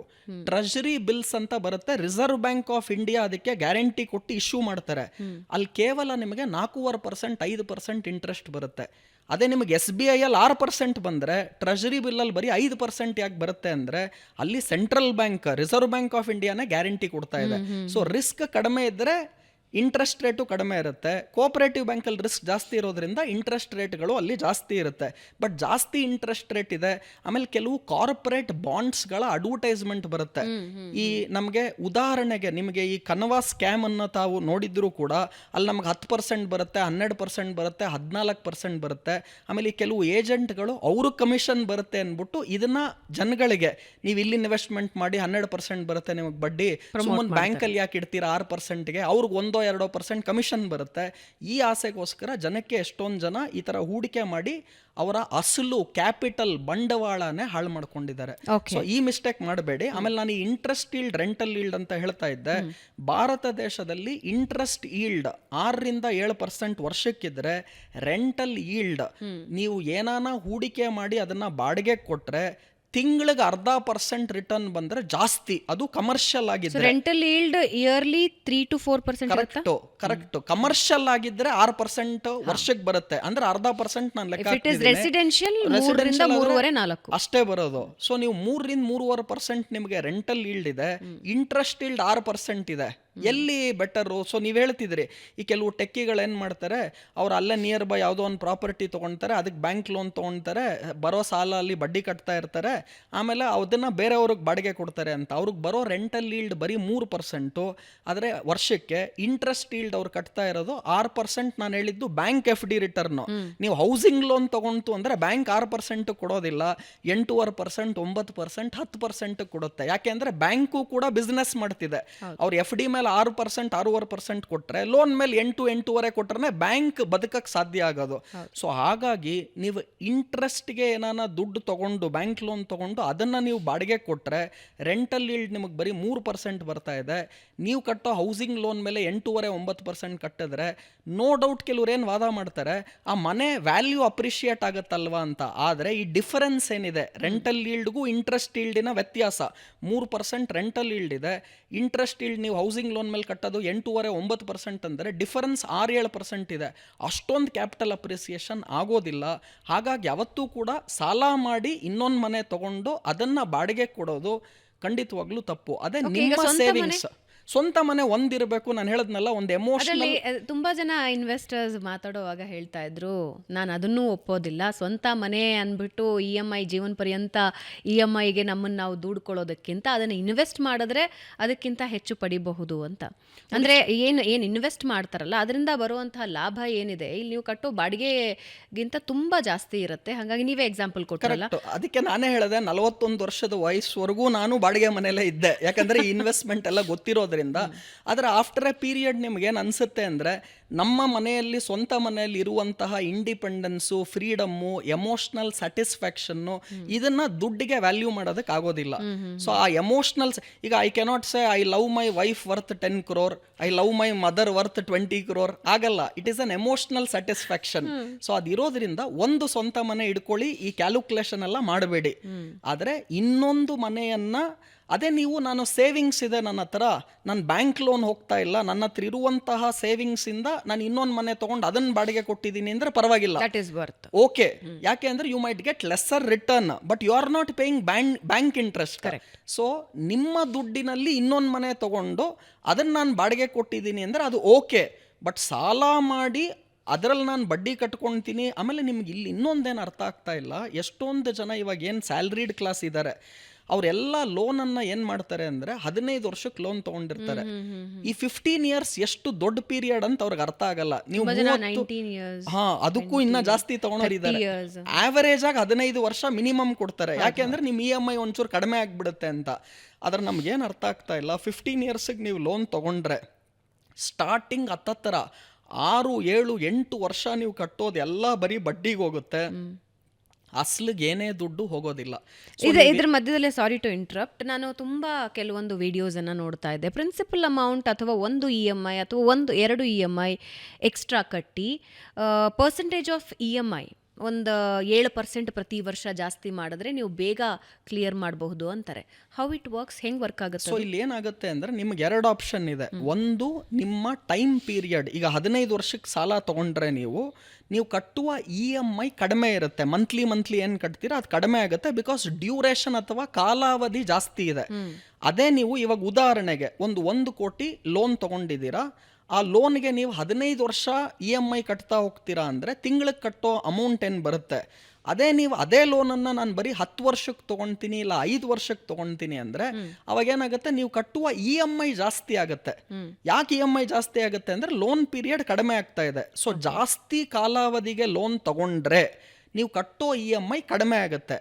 ಕಡಿಮೆ ಕಾಲಾವಧಿಗೆ ಲೋನ್ ತಗೊಂಡ್ರೆ ನೀವು ಕಟ್ಟುವ EMI ಜಾಸ್ತಿ ಆಗುತ್ತೆ. EMI ಅಮೌಂಟ್ ಜಾಸ್ತಿ. ಹೌದು. ಆದರೆ ನೀವು ಯಾವಾಗ ಜಾಸ್ತಿ ಪೀರಿಯಡ್ಗೆ ಲೋನ್ ತೊಗೊಳ್ತೀರಾ, ಸ್ಟಾರ್ಟಿಂಗ್ ಹತ್ತತ್ರ ಅರ್ಧ ಪೀರಿಯಡ್ ಅಂದರೆ 15 ವರ್ಷಕ್ಕೆ ಅರ್ಧ ಅಂದರೆ ಒಂದು 7 ವರ್ಷ ನೀವು ಕಟ್ಟೋ ದುಡ್ಡೆಲ್ಲ ಬರೀ ಬಡ್ಡಿಗೆ ಹೋಗ್ತಿರುತ್ತೆ ಹೊರತು ಹಸ್ಲಿಗೆ ಹೋಗೋದಿಲ್ಲ. ಕೆಲವ್ರು ಏನು ಮಾಡ್ತಾ ಇದ್ದಾರೆ, ಓಕೆ ನಾನು ಒಬ್ಬ ಫಿನಾನ್ಷಿಯಲ್ ಕನ್ಸಲ್ಟೆಂಟು, ನಿಮ್ಗೊಂದು ಐಡಿಯಾ ಕೊಡ್ತೀನಿ, ನೀವು ತಿಂಗಳು ಕಟ್ಟೋ EMI ಒಂಚೂರು ಜಾಸ್ತಿ ಮಾಡ್ಕೊಂಬಿಡಿ, ಲೋನ್ ಬೇಗ ಕಟ್ಟಿಬಿಡಿ ಅಂತ. ಈಗ ನಾನು ತಿಂಗಳು ಕಟ್ಟೋ EMI ಜಾಸ್ತಿ ಮಾಡ್ಕೊಳೋದಕ್ಕೆ ನನಗೆ ಇನ್ಕಮ್ ಬರಬೇಕಲ್ಲ, ಬೇರೆ ಎಲ್ಲ ಇನ್ಕಮ್ ಬಂದರೆ ನಾನು ಕಟ್ಕೋಬೋದು. ನನ್ನ ಪ್ರಕಾರ, ರುದ್ರಮೂರ್ತಿ ಅಲ್ಲ, ನಾರಾಯಣ್ ಮೂರ್ತಿ ಪ್ರಕಾರ, ಇನ್ಫೋಸಿಸ್ಸಿನ ನಾರಾಯಣ್ ಮೂರ್ತಿ ಪ್ರಕಾರ, never take any loan, 0 debt policy ಅಂತ ನಾರಾಯಣ್ ಮೂರ್ತಿ ಹೇಳಿದ್ದಾರೆ. ರುದ್ರಮೂರ್ತಿ ಬಿಟ್ಬಿಡಿ, ನಾರಾಯಣ್ ಮೂರ್ತಿ ಅವರ ಬುದ್ಧಿವಂತಿಕೆಗೆ ಅಟ್ಲೀಸ್ಟ್ ನಾವು ಖಂಡಿತವಾಗ್ಲೂ ತಲೆಬಾಗಬೇಕು. ಇಡೀ ಪ್ರಪಂಚದಲ್ಲಿ, ವಿಶ್ವದಲ್ಲಿ ಈ ಇನ್ಫೋಸಿಸ್ ಸಂಸ್ಥೆಯ ಮುಖಾಂತರ ಎಷ್ಟೊಂದು ಜನಕ್ಕೆ ಕೆಲಸ ಕೊಟ್ಟರು, ಎಷ್ಟೊಂದು ಜನ ಇನ್ವೆಸ್ಟರ್ಸ್ಗಳು ಇನ್ಫೋಸಿಸ್ ಅವರು ದುಡ್ಡು ಮಾಡಿದ್ರು. ಇನ್ಫೋಸಿಸ್ ನಾರಾಯಣ್ ಮೂರ್ತಿ ಅವರ ಕಾರ್ ಡ್ರೈವರ್ ಇವತ್ತು ಹತ್ತತ್ರ ಒಂದು 15-20 ಕೋಟಿಗೆ ವ್ಯಾಲ್ಯೂ ಇದ್ದಾರೆ ಅವರು. ಅಂದರೆ ಯಾಕೆ ಅಂದರೆ ಅವ್ರ ಹತ್ರ ಇನ್ಫೋಸಿಸ್ ಶೇರ್ಸ್ ಇತ್ತು. ಅವ್ರ ಕಾರ್ ಡ್ರೈವರ್ ಆಗಿದ್ರೂ ಕೂಡ ಇನ್ಫೋಸಿಸ್ ಶೇರ್ಸ್ ಇರೋದ್ರಿಂದ 15-20 ಕೋಟಿ ಅವ್ರ ಹತ್ರ ದುಡ್ಡು ಮಿನಿಮಮ್ ಇತ್ತು. ಸೊ ನಾನೇನು ಹೇಳ್ತಾ ಇದ್ದೀನಿ ಅಂದರೆ, EMIಗಳಿಗೆ ಫಸ್ಟ್ ಆಫ್ ಆಲ್ ಹೋಗಬೇಡಿ, ಡೆಟ್ ಫಸ್ಟ್ ಆಫ್ ಆಲ್ ತಗೋಬೇಡಿ. ಎಷ್ಟೊಂದು ಜನ ಏನು ಹೇಳ್ತಾರೆ ಅಂದರೆ, ನೀವು ಹೇಳ್ದಂಗೆ ಸೋಷಿಯಲ್ ಮೀಡಿಯಾನು ಕೂಡ ಇದಕ್ಕೆ ಪ್ರಭಾವ ಬೀರ್ಬಿಟ್ಟಿದೆ. ಈ ಸಾಲ ಈಗ ರುದ್ರಮೂರ್ತಿ ಅವರೇ, ಎಲ್ಲರೂ ಕೂಡ ಬ್ಲೆಸ್ಡ್ ಇರೋದಿಲ್ಲ, ಎಲ್ಲರೂ ಕೂಡ ಬ್ಯಾಂಕ್ ಅಕೌಂಟಲ್ಲಿ ಬ್ಯಾಲೆನ್ಸ್ ಇಟ್ಕೊಂಡು ಬರೋದಿಲ್ಲ, ಎಲ್ಲರೂ ಕೂಡ ಪ್ರಾಪರ್ಟೀಸ್ ಇಟ್ಕೊಂಡು ಬರೋದಿಲ್ಲ. ಒಬ್ಬ ಮಧ್ಯಮ ಕೆಳ ಮಧ್ಯಮ ವರ್ಗದವರಿಗೆ ಫಾರ್ ಎನ್ ಎಕ್ಸಾಂಪಲ್ ಒಂದು 50,000ದಿಂದ 1,00,000ವರೆಗೆ ಸಂಬಳ ಬರುತ್ತೆ. ಒಂದು ಮನೆ ಅಂತ ಮಾಡ್ಕೋಬೇಕು, EMIಸ್ಗೆ ಹೋಗಲೇಬೇಕು, ಅಕೌಂಟಲ್ಲಿ. ಭಾವನವ್ರೆ, ತುಂಬ ಒಳ್ಳೆ ಪ್ರಶ್ನೆ, ತುಂಬ ಸಿಂಪಲ್ ಆನ್ಸರ್ ಕೊಡ್ತೀನಿ ಇದಕ್ಕೆ. ಬಿಲ್ ಗೇಟ್ಸ್ ಒಂದು ಕಡೆ ತುಂಬ ಒಳ್ಳೆ ಮಾತು ಹೇಳ್ತಾರೆ. ಸೊ ನಿಮ್ಮ ಪ್ರಶ್ನೆಗೆ ನಾನು ಉತ್ತರಕ್ಕೆ ಬರ್ತಿದ್ದೀನಿ, ಬಟ್ ಬಿಲ್ ಗೇಟ್ಸ್ ಮಾತಿನ ಮುಖಾಂತರ ಉತ್ತರ ಕೊಡ್ತೀನಿ. ಅವ್ರೇನು ಹೇಳ್ತಾರೆ, ಮನುಷ್ಯ ಹುಟ್ಟುವಾಗ ಮಾತ್ರ ಬಡವನಾಗಿ ಹುಟ್ಟೋದಕ್ಕೆ ಸಾಧ್ಯ ಇದೆ. ಕರೆಕ್ಟ್. ಆದರೆ ಅವ್ನು ಸಾಯುವಾಗಲೂ ಕೂಡ ಬಡವನಾಗಿ ಸಾಯ್ತಾ ಇದ್ದಾನೆ ಅಂದರೆ ಅದಕ್ಕೆ ಅವನೇ ಕಾರಣ ಅಂತ ಬಿಲ್ ಗೇಟ್ಸ್ ಹೇಳ್ತಾರೆ. Right. You can only be born poor, but if you are dying poor, it is because of your self. Correct. ನಾನು ಇದನ್ನ ಏನಕ್ಕೆ ಹೇಳ್ತಿದ್ದೀನಿ, ನಿಮ್ಮ ಸಂಬಳ 50,000 ಇದೆ ಅಂದ್ಕೊಳ್ಳಿ, ಬೇಡ 10,000 ರೂಪಾಯಿ ತಿಂಗಳಿಗೆ ಸಂಬಳ ಇದ್ರೂ ಪರವಾಗಿಲ್ಲ. ವಾರನ್ ಬಫೆಟ್ ಫಸ್ಟ್ ರೂಲ್ ಹೇಳ್ತಾರೆ, save, spend less than what you earn ಅಂತಾರೆ. ಅಂದರೆ ನೀವು 10,000 ದುಡಿದ್ರೆ ಮಿನಿಮಮ್ 20% ಸೇವ್ ಮಾಡಿ. ಅಂದರೆ 10,000ರಲ್ಲಿ 2,000 ರೂಪಾಯಿ ಫಸ್ಟು ಎತ್ತಿಟ್ಬಿಡಿ, ಮಿಕ್ಕಿದ 8,000 ರೂಪಾಯಿನ ಖರ್ಚು ಮಾಡಿ. ನನ್ನ ಹತ್ರ 10,000 ಸಂಬಳ ಬರುತ್ತೆ, ಎಲ್ಲ ಖರ್ಚು ಮಾಡಿ ಮಿಕ್ಕಿದ ದುಡ್ಡು ಉಳಿತಾಯ ಮಾಡ್ತೀನಿ ಅಲ್ಲ. ನಿಮ್ಮ ಸಂಬಳದಲ್ಲಿ ಉಳಿತಾಯಕ್ಕೆ ಹೋಗ್ಬೇಡಿ. ಈಗಿಂದ ಜನರೇಷನ್ ಸಮಸ್ಯೆ ಏನಾಗಿದೆ ಅಂದ್ರೆ 10,000 ಅಂದ್ರೆ 13,000 ಕಮಿಟ್ಮೆಂಟ್ ಇಟ್ಕೊಂಡು. ಇದಕ್ಕೆ ನಾವೇನ್ ಹೇಳ್ತೀವಿ ಅಂದ್ರೆ, ಬೈ ನೌ ಪೇ ಲೇಟರ್ ಅಂತ ಸ್ಕೀಮ್ಸ್ ಬಂದ್ಬಿಟ್ಟಿದೆ. BNPL ಅಂತ ಕರಿತೀವಿ. ಏನಿದು ಬೈ ನೌ ಪೇ ಲೇಟರ್? ನಿಮ್ಮ ಹತ್ರ ದುಡ್ಡಿಲ್ವಾ, ಫಸ್ಟ್ ತಗೊಂಡ್ಬಿಡಿ ನೀವು ಆ ಸಾಮಾನನ್ನ, ಆಮೇಲೆ ದುಡ್ಡು ಕಟ್ಟಿ ಅಂತ. ಇವರೆಲ್ಲ ಈ ಇಂಟ್ರೆಸ್ಟ್ ಸುಳಿಯಲ್ಲಿ ಸಿಕ್ಕಾಕೊಂಡು ಈ ಆನ್ಲೈನ್ ಲೋನ್ಸ್ಗಳು ಕೊಡೋರ ಸಂಖ್ಯೆನೂ ಕೂಡ ತುಂಬ ಜಾಸ್ತಿ ಆಗ್ಬಿಟ್ಟಿದೆ. ಲೋನ್ ಬಂದವ್ರಿಗೆಲ್ಲ ಸಿಗ್ದವ್ರಿಗೆಲ್ಲ ಕೊಡ್ತಾರೆ. ಇಂಟ್ರೆಸ್ಟ್ ಮೇಲೆ interest, compound interest, multiple interest, ಆ ಪೆನಾಲ್ಟಿ ಈ ಪೆನಾಲ್ಟಿ ಅಂತ ಹಾಕ್ಕೊಂಡು ಈ ಸಾಲದ ಸುಳಿಯಲ್ಲಿ ಸಿಕ್ಕಾಕೊಂಡ್ರೆ ಆಚೆ ಬರೋಕ್ಕಂತೂ ಸಾಧ್ಯ ಇಲ್ಲ. ಒಂದು ಸಾಲ ತೀರ್ಸಕ್ಕೆ ಮತ್ತೊಂದು ಸಾಲ ಮಾಡ್ತಾರೆ, ಆ ಸಾಲ ತೀರ್ಸಕ್ಕೆ ಇನ್ನೊಂದು ಸಾಲ ಮಾಡ್ತಾರೆ. ಸೊ ನಾರಾಯಣ್ ಮೂರ್ತಿಯ ಕಾನ್ಸೆಪ್ಟ್ ಏನಿದೆ, 0 ಡೆಟ್ ಅಂದರೆ ನಿನ್ನ ಕಾಲು ಎಷ್ಟಿದೆ ಅಷ್ಟೇ ಚಾಚು, ಹಾಸಿಗೆ ಎಷ್ಟಿದೆ ಅಷ್ಟು ಕಾಲು ಚಾಚು ಅಲ್ಲ, ಪಕ್ಕದ ಮನೆ ಹಾಸಿಗೆವರೆಗೂ ಕಾಲು ಚಾಚ್ಬಿಟ್ರೆ ಆ ಬಡ್ಡಿಯ ಸುಳಿಯಲ್ಲಿ ಸಿಕ್ಕಾಕೊಂತು ಅಂದರೆ ಆಚೆ ಬರೋದಕ್ಕಾಗೋದಿಲ್ಲ. ಇವತ್ತು ಸೋಷಿಯಲ್ ಮೀಡಿಯಾಲಿ ಅನೇಕ ಜನ ಅವ್ರ ಲಾಭ ಮಾಡ್ಕೊಳೋದಕ್ಕೋಸ್ಕರ ನೀವು ಡೆಟ್ ತೊಗೊಳದೆ ಹೋದರೆ ಬೆಳೆಯೋದಿಲ್ಲ, ಸೊ ಲೋನ್ ತಗೊಳ್ಳಿ, ಲೋನ್ ಮಾಡ್ಕೊಳ್ಳಿ. ಸಿಂಪಲ್ ರೂಲ್ ಏನು, ಇವಾಗ ನೀವು ಎಲ್ಲೋ ಒಂದು ಕಡೆ ಸಾಲ ಮಾಡ್ತೀರಾ ಅಂತ ಅನ್ಕೊಳ್ಳೋಣ. ತಿಂಗಳಿಗೆ 2% ಸಾಲ ತೊಗೊಳೋರು ಎಷ್ಟೊಂದು ಜನ ಇದ್ದಾರೆ. ತಿಂಗಳಿಗೆ 2%, 3% ನೀವು ಸಾಲ ತೊಗೊಂಡ್ರೆ ವರ್ಷಕ್ಕೆ ಎಷ್ಟಾಯಿತು ಅಂದರೆ 24% ಆಗುತ್ತೆ ವರ್ಷಕ್ಕೆ. ತಿಂಗಳಿಗೆ 2% ಅಂದರೆ ನೀವು 24% ವರ್ಷಕ್ಕೆ ಸಾಲ ತೊಗೊಂಡ್ರೆ ಆ ದುಡ್ಡನ್ನು ಎಲ್ಲೋ ಬಿಸ್ನೆಸ್ಸಿಗೆ ಹಾಕ್ತೀರಾ ಅಂತ ಅನ್ಕೊಳ್ಳೋಣ. ಅಲ್ಲಿ ನಿಮಗೆ ಬಿಸ್ನೆಸ್ಸಿಂದ 24%ಕ್ಕೂ ಜಾಸ್ತಿ ಲಾಭ ಬಂದಾಗ ಮಾತ್ರ ನಿಮಗದು ವರ್ಕೌಟ್ ಆಗುತ್ತೆ. ಈಗ ನಾನು 24%ಗೆ ಲೋನ್ ತೊಗೊಂಡು ಅದನ್ನ ಬಿಸ್ನೆಸ್ಗೆ ಹಾಕಿ ಅದರಿಂದ ನನಗೆ 10% ಬರೀ ಲಾಭ ಬಂದರೆ ಬಿಸ್ನೆಸ್ಸಿಂದ, ನಾನು ಲೋನಿನ ಸುಳಿಯಲ್ಲಿ ಸಿಗಾಕೊಂಡು ಬಿಡ್ತೀನಿ. ಯಾಕಂದ್ರೆ ನನಗೆ ಬರ್ತಿರೋದು ಬರೀ 10% ರಿಟರ್ನು, ನಾನು ಕಟ್ತಾ ಇರೋದು 24% ರಿಟರ್ನು. ಸೊ ಸಾಲ ಯಾವಾಗ ಮಾಡಬೇಕು ಅಂದರೆ, ಫಸ್ಟ್ ಆಫ್ ಆಲ್ ಸಾಲ ಮಾಡದೇ ಇರೋದು ಒಳ್ಳೇದು. ಸಾಲ ಯಾವಾಗ ಮಾಡಬೇಕು ಅಂದರೆ, ನನ್ನ ಥರ ಮಂತ್ಲಿ ಇನ್ಕಮ್ ಏನು ಬರ್ತಾ ಇದೆ, ನಾನು ಕಟ್ಟುವ EMI ಏನಿದೆ, ಸೇವಿಂಗ್ಸಲ್ಲಿ ಎಷ್ಟಿದೆ ಅಂತ ನೋಡ್ಬೇಕು. ಈಗ ನೀವು 50,000 ರೂಪಾಯಿ ತಿಂಗಳಿಗೆ ನಿಮ್ಮ ಸಂಬಳ ಇದೆ, 50,000 ತಿಂಗಳಿಗೆ ಸಂಬಳ ಇದೆ ಅಂದ್ಬಿಟ್ಟು 40,000 EMIಗೆ ಹೋಗಬೇಡಿ. ಯಾಕಂದ್ರೆ 50,000 ಸಂಬಳದಲ್ಲಿ ನಿಮಗೆ ಖರ್ಚಿದೆ. ಖರ್ಚೆಲ್ಲ ಹೋಗಾದ್ಮೇಲೆ ಎಷ್ಟು ಸೇವ್ ಮಾಡ್ತೀರಾ? ಈಗ 50,000 ಸಂಬಳದಲ್ಲಿ 30,000 ರೂಪಾಯಿ ಖರ್ಚಿದೆ ಅಂದ್ರೆ ನೀವು ಸೇವಿಂಗ್ ಮಾಡ್ತಿರೋದು 20,000. ಆ 20,000ರಲ್ಲಿ ನಾನೊಂದು 5,000 EMI ಕಟ್ತೀನಿ ಅಂದ್ರೆ ಓಕೆ. 50,000 ಸಂಬಳ ಬರ್ತಿರುತ್ತೆ, 40,000, 50,000, 60,000 EMI ಕಟ್ತಾ ಇರ್ತಾರೆ. ಆ EMI ಕಟ್ಟಕ್ಕೆ ಇನ್ನೊಂದು ಸಲ ಮಾಡ್ತಾರೆ. ಸೊ ಈ ಸಾಲದ ಸುಳಿಯಲ್ಲಿ ಸಿಕ್ಕಾಕೊಳ್ತಾರೆ. ಸೊ ಹಾಗಾಗಿ ಇವತ್ತಿನ ಈ ಕಾರ್ಯಕ್ರಮದ ಮುಖಾಂತರ ನಾರಾಯಣ ಮೂರ್ತಿ ಹೇಳಿರೋ ಮಾತನ್ನ ರುದ್ರಮೂರ್ತಿ ಕಂಪ್ಲೀಟಾಗಿ ಒಪ್ಕೊಳ್ತೀನಿ. ಆದಷ್ಟು ಸಾಲ ತಗೋಬೇಡಿ, ಫಸ್ಟ್ ರೂಲ್.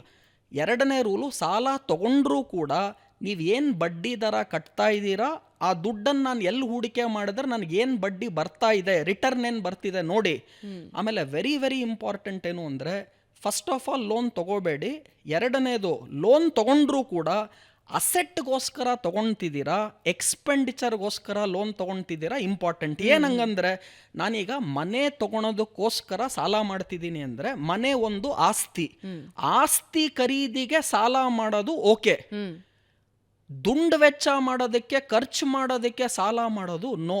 ಏನಿ ದುಂಡು ವೆಚ್ಚ, ನಾನು ಗೋವಾಗೆ ಹೋಗ್ತಾ ಇದ್ದೀನಿ ನ್ಯೂ ಇಯರ್ಗೆ, ಹೊಸ ಐಫೋನ್ ರಿಲೀಸ್ ಆಯ್ತು, ಹೊಸ ಕಾರ್ ಬಂತು, ಇದೆಲ್ಲ ಡಿಪ್ರಿಸಿಯಬಲ್ ಅಸೆಟ್ ಅಥವಾ ಇದೆಲ್ಲ ಎಕ್ಸ್ಪೆಂಡಿಚರ್ಸ್. ಸೊ ಡಿಪ್ರಿಸಿಯಬಲ್ ಅಸೆಟ್ಸ್ ಅಥವಾ ಎಕ್ಸ್ಪೆಂಡಿಚರ್ಗಳಿಗೆ ಯಾವ್ದು ವ್ಯಾಲ್ಯೂ ಕಡಿಮೆ ಆಗುತ್ತೆ, ನಿಮ್ಮ ಐಫೋನ್ ಹೊಸದು ಬಂತು, 1 ಲಕ್ಷ ಐಫೋನ್ ಇದೆ ಅಂದರೆ ಇನ್ನೊಂದು 2 ತಿಂಗಳು ಬಿಟ್ಟು ಮಾರ್ತೀರಾ ಅಂದ್ರೆ 60,000 ರೂಪಾಯಿಗೂ ಹೋಗಲ್ಲ. ಸೊ ಎಲ್ಲಿ ಆಸ್ತಿಯ ಖರೀದಿಗೆ ಸಾಲ ಮಾಡ್ತೀರಾ, ಮನೆ ಕಟ್ಟೋದಕ್ಕೆ ನಾನು ಸಾಲ ಮಾಡ್ತಿದ್ದೀನಿ, ಅದು ಆಸ್ತಿ ಆಗುತ್ತೆ, ಅದು ಓಕೆ. ಫಸ್ಟ್ ಆಫ್ ಆಲ್ ಸಾಲ ಮಾಡಬಾರ್ದು. ಸಾಲ ಮಾಡಿದ್ರೂ ಕೂಡ ಆಸ್ತಿಯ ಖರೀದಿಗೆ ಸಾಲ ಮಾಡೋದು ಓಕೆ. ಖರ್ಚಿಗೆ, ದುಂಡು ವೆಚ್ಚಕ್ಕೆ ಸಾಲ ಮಾಡ್ತೀರಾ ಅಂದರೆ ಅದರಷ್ಟು ಮೂರ್ಖತನ ಇನ್ನೊಂದಿಲ್ಲ. Okay, done. Shares, okay, mutual funds are little easier ಮತ್ತು ಸೇಫ್ ಅಂತ ಹೇಳ್ತಾರೆ. ಬಟ್ ಬಹಳಷ್ಟು ಜನ ಶೇರ್ಸ್ಗಳಲ್ಲಿ ಇನ್ವೆಸ್ಟ್ ಮಾಡಿ ಕೈ ಸುಟ್ಕೊಂಡಿದ್ದಾರೆ. ನನ್ನ ದಿ ಬೆಸ್ಟ್ ಮೆಮೊರಿ ಅಂತ ಹೇಳಿದ್ರೆ, ಒಂದು ಬ್ಯಾಂಕ್ ಯಾವ ರೀತಿ ಕೊಲಾಪ್ಸ್ ಆಯಿತು ಅನ್ನೋದನ್ನು ನಾವು ನೋಡಿದ್ವಿ. ಇವತ್ತಿಗೂ ನನ್ನ ಪ್ರಕಾರ ಅದರ ಶೇರ್ಸ್ ಏನು ತುಂಬ ಏರಿಕೆ ಕಂಡಿಲ್ಲ, ಬಹಳ ಕಮ್ಮಿನೇ ಇದೆ. ಸೊ ಶೇರ್ಸ್ ಇನ್ವೆಸ್ಟ್ಮೆಂಟ್ ಮಾಡಬೇಕಾದ್ರೆ ಏನು ನೆನ್ಪಿಟ್ಕೋಬೇಕು? ಒಂದು 5 ಟಿಪ್ಸ್ ಕೊಡಿ. ಒಳ್ಳೆಯದು ಭಾವನವರೇ. ನಾನು 23 ಇಯರ್ಸಲ್ಲಿ ಇಷ್ಟೊಂದೆಲ್ಲ ಅಡ್ವೈಸ್ ಮಾಡಿದ್ರು ಕೂಡ ನನ್ನ ಎಲ್ಲ ಹೂಡಿಕೆಯನ್ನು ಬರೀ ಶೇರ್ಸಲ್ಲಿ ಇಟ್ಕೊಂಡಿದ್ದೆ ನಾನು. ಯಾಕಂದರೆ ನಮ್ಗೆ ಅರ್ಥ ಆಗ್ತಿದ್ದಿದ್ದು ಶೇರ್ಸ್ ಒಂದೇನೇ. ನಾನು CA ಮಾಡಿದಾಗಿಂದನೂ ಕೂಡ ನನಗೆ ಶೇರ್ ಮಾರ್ಕೆಟ್ ಮೇಲೆ ತುಂಬಾ ಒಲವಿತ್ತು. ಸ್ಟಡೀಸ್ ಮಾಡ್ತಾ ಇದ್ದೆ, ಕಂಪ್ನಿಗಳನ್ನು ಏನೇನು ಅಂತ ನೋಡ್ತಾ ಇದ್ದೆ, ಪ್ರಮೋಟರ್ಸ್ಗಳನ್ನು ಸ್ಟಡಿ ಮಾಡ್ತಾ ಇದ್ದೆ, ಅವ್ರು ಏನು ಬಿಸ್ನೆಸ್ ಮಾಡ್ತಾ ಇದ್ದಾರೆ, ಅದರ ಫಂಡಮೆಂಟಲ್ಸ್ ಏನಿದೆ, ಟೆಕ್ನಿಕಲ್ಸ್ ಏನಿದೆ, ಇದೆಲ್ಲ ನೋಡ್ತಾ ಇದ್ದೆ. ಸೊ ಕಾಮನ್ ಮೆನ್ನಿಗೆ ನಾನು ಇವತ್ತೇನು ಹೇಳ್ತೀನಿ ಅಂದರೆ, ನಿಮಗೆ ಶೇರ್ಸ್ ಅನಾಲಿಸಿಸ್ ಮಾಡೋದಕ್ಕೆ ಟೈಮ್ ಇಲ್ಲ ಅಂದರೆ ದಯವಿಟ್ಟು ಮ್ಯೂಚುವಲ್ ಫಂಡ್ ರೂಟ್ಗೆ ಹೋಗಿ. ಮ್ಯೂಚುವಲ್ ಫಂಡಲ್ಲಿ ಏನಾಗುತ್ತೆ, ಒಬ್ಬ ಫಂಡ್ ಮ್ಯಾನೇಜರ್ ಇರ್ತಾನೆ, ಅವನು 24/7 ಅವನ ಟೀಮ್ ಜೊತೆಗೆ ಅವನು ಎಲ್ಲವನ್ನ ಟ್ರ್ಯಾಕ್ ಮಾಡ್ತಾನೆ.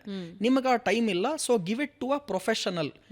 ಈಗ ನಾನು ಕೂಡ ಸುಮ್ಮನೆ TV ಮುಂದೆ ಬಂದ್ಬಿಟ್ಟು ಮಾತನಾಡ್ತೀನಿ ಅಂದ್ಬಿಟ್ಟು ನಾನು ಪೊಲಿಟಿಕಲ್ ಬಗ್ಗೆ ಮಾತನಾಡ್ತೀನೋ, ಬೇರೆ ಏನೋ ಅಸ್ಟ್ರಾಲಜಿ ಬಗ್ಗೆ ಮಾತನಾಡ್ತೀನೋ ಅಂತ ನಾನು ಆ್ಯಂಕರ್ ಆಗಿಬಿಡ್ತೀನಿ ಅಂದರೆ ಸಾಧ್ಯ ಇಲ್ಲ.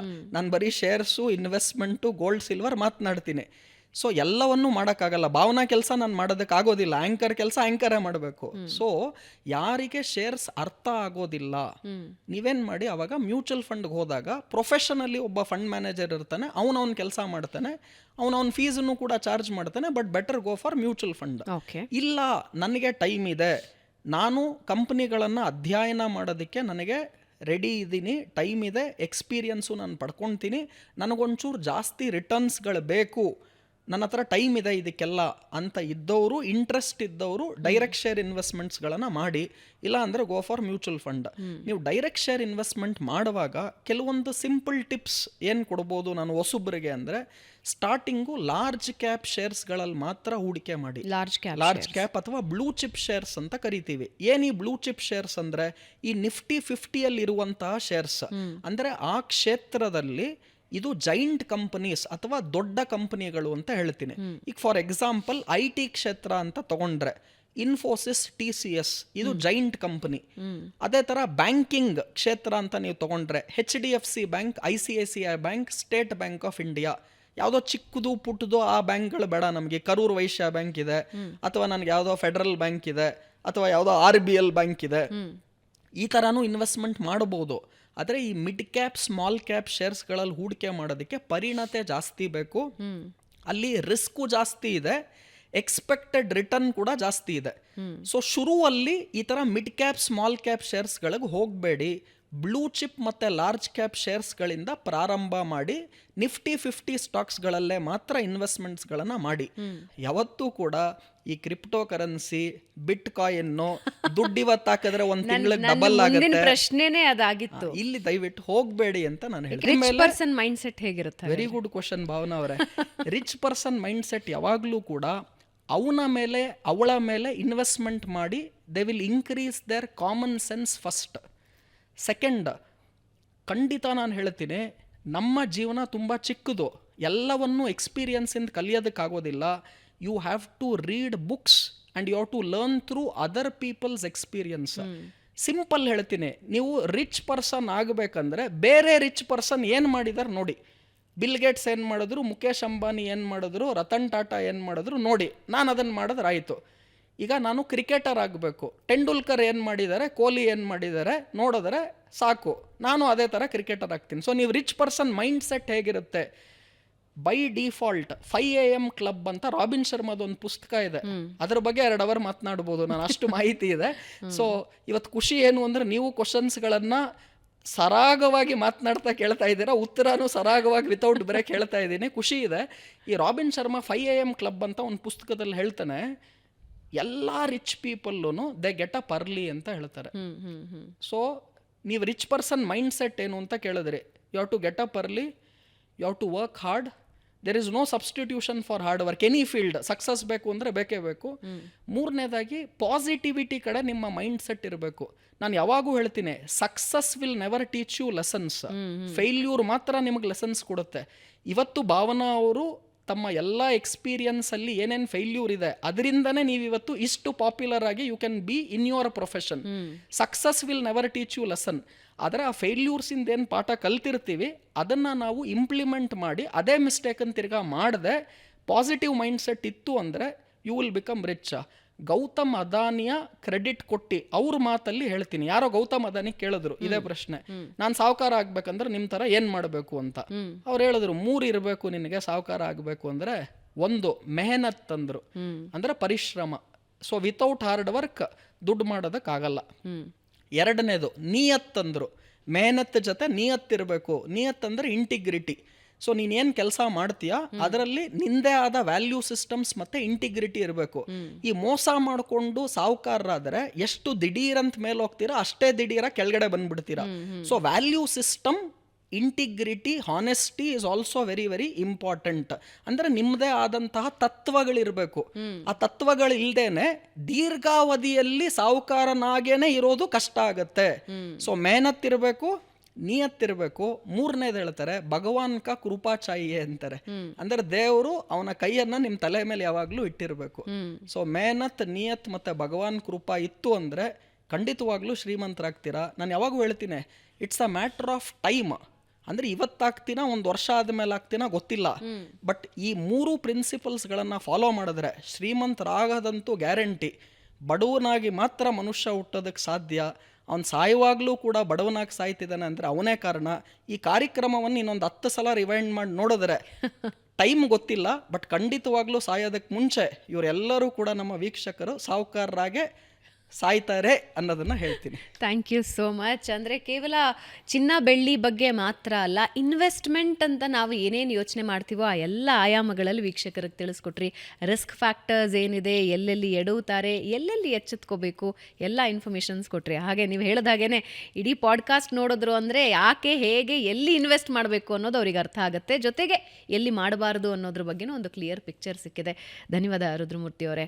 ಬಹಳ ಸಮಯ ತಗೊಂಡು ಬಂದ್ರಿ. ನಮ್ಮ ಆಹ್ವಾನನ, ನಮ್ಮ ರಿಕ್ವೆಸ್ಟ್ನ ಮನ್ನಿಸಿ ಬಂದು ನಮ್ಮ ವೀಕ್ಷಕರಿಗೆ ಇನ್ವೆಸ್ಟ್ಮೆಂಟ್ ಬಗ್ಗೆ ಕಂಪ್ಲೀಟ್ ಮಾಹಿತಿ ತಿಳಿಸ್ಕೊಟ್ರಿ. ಧನ್ಯವಾದ.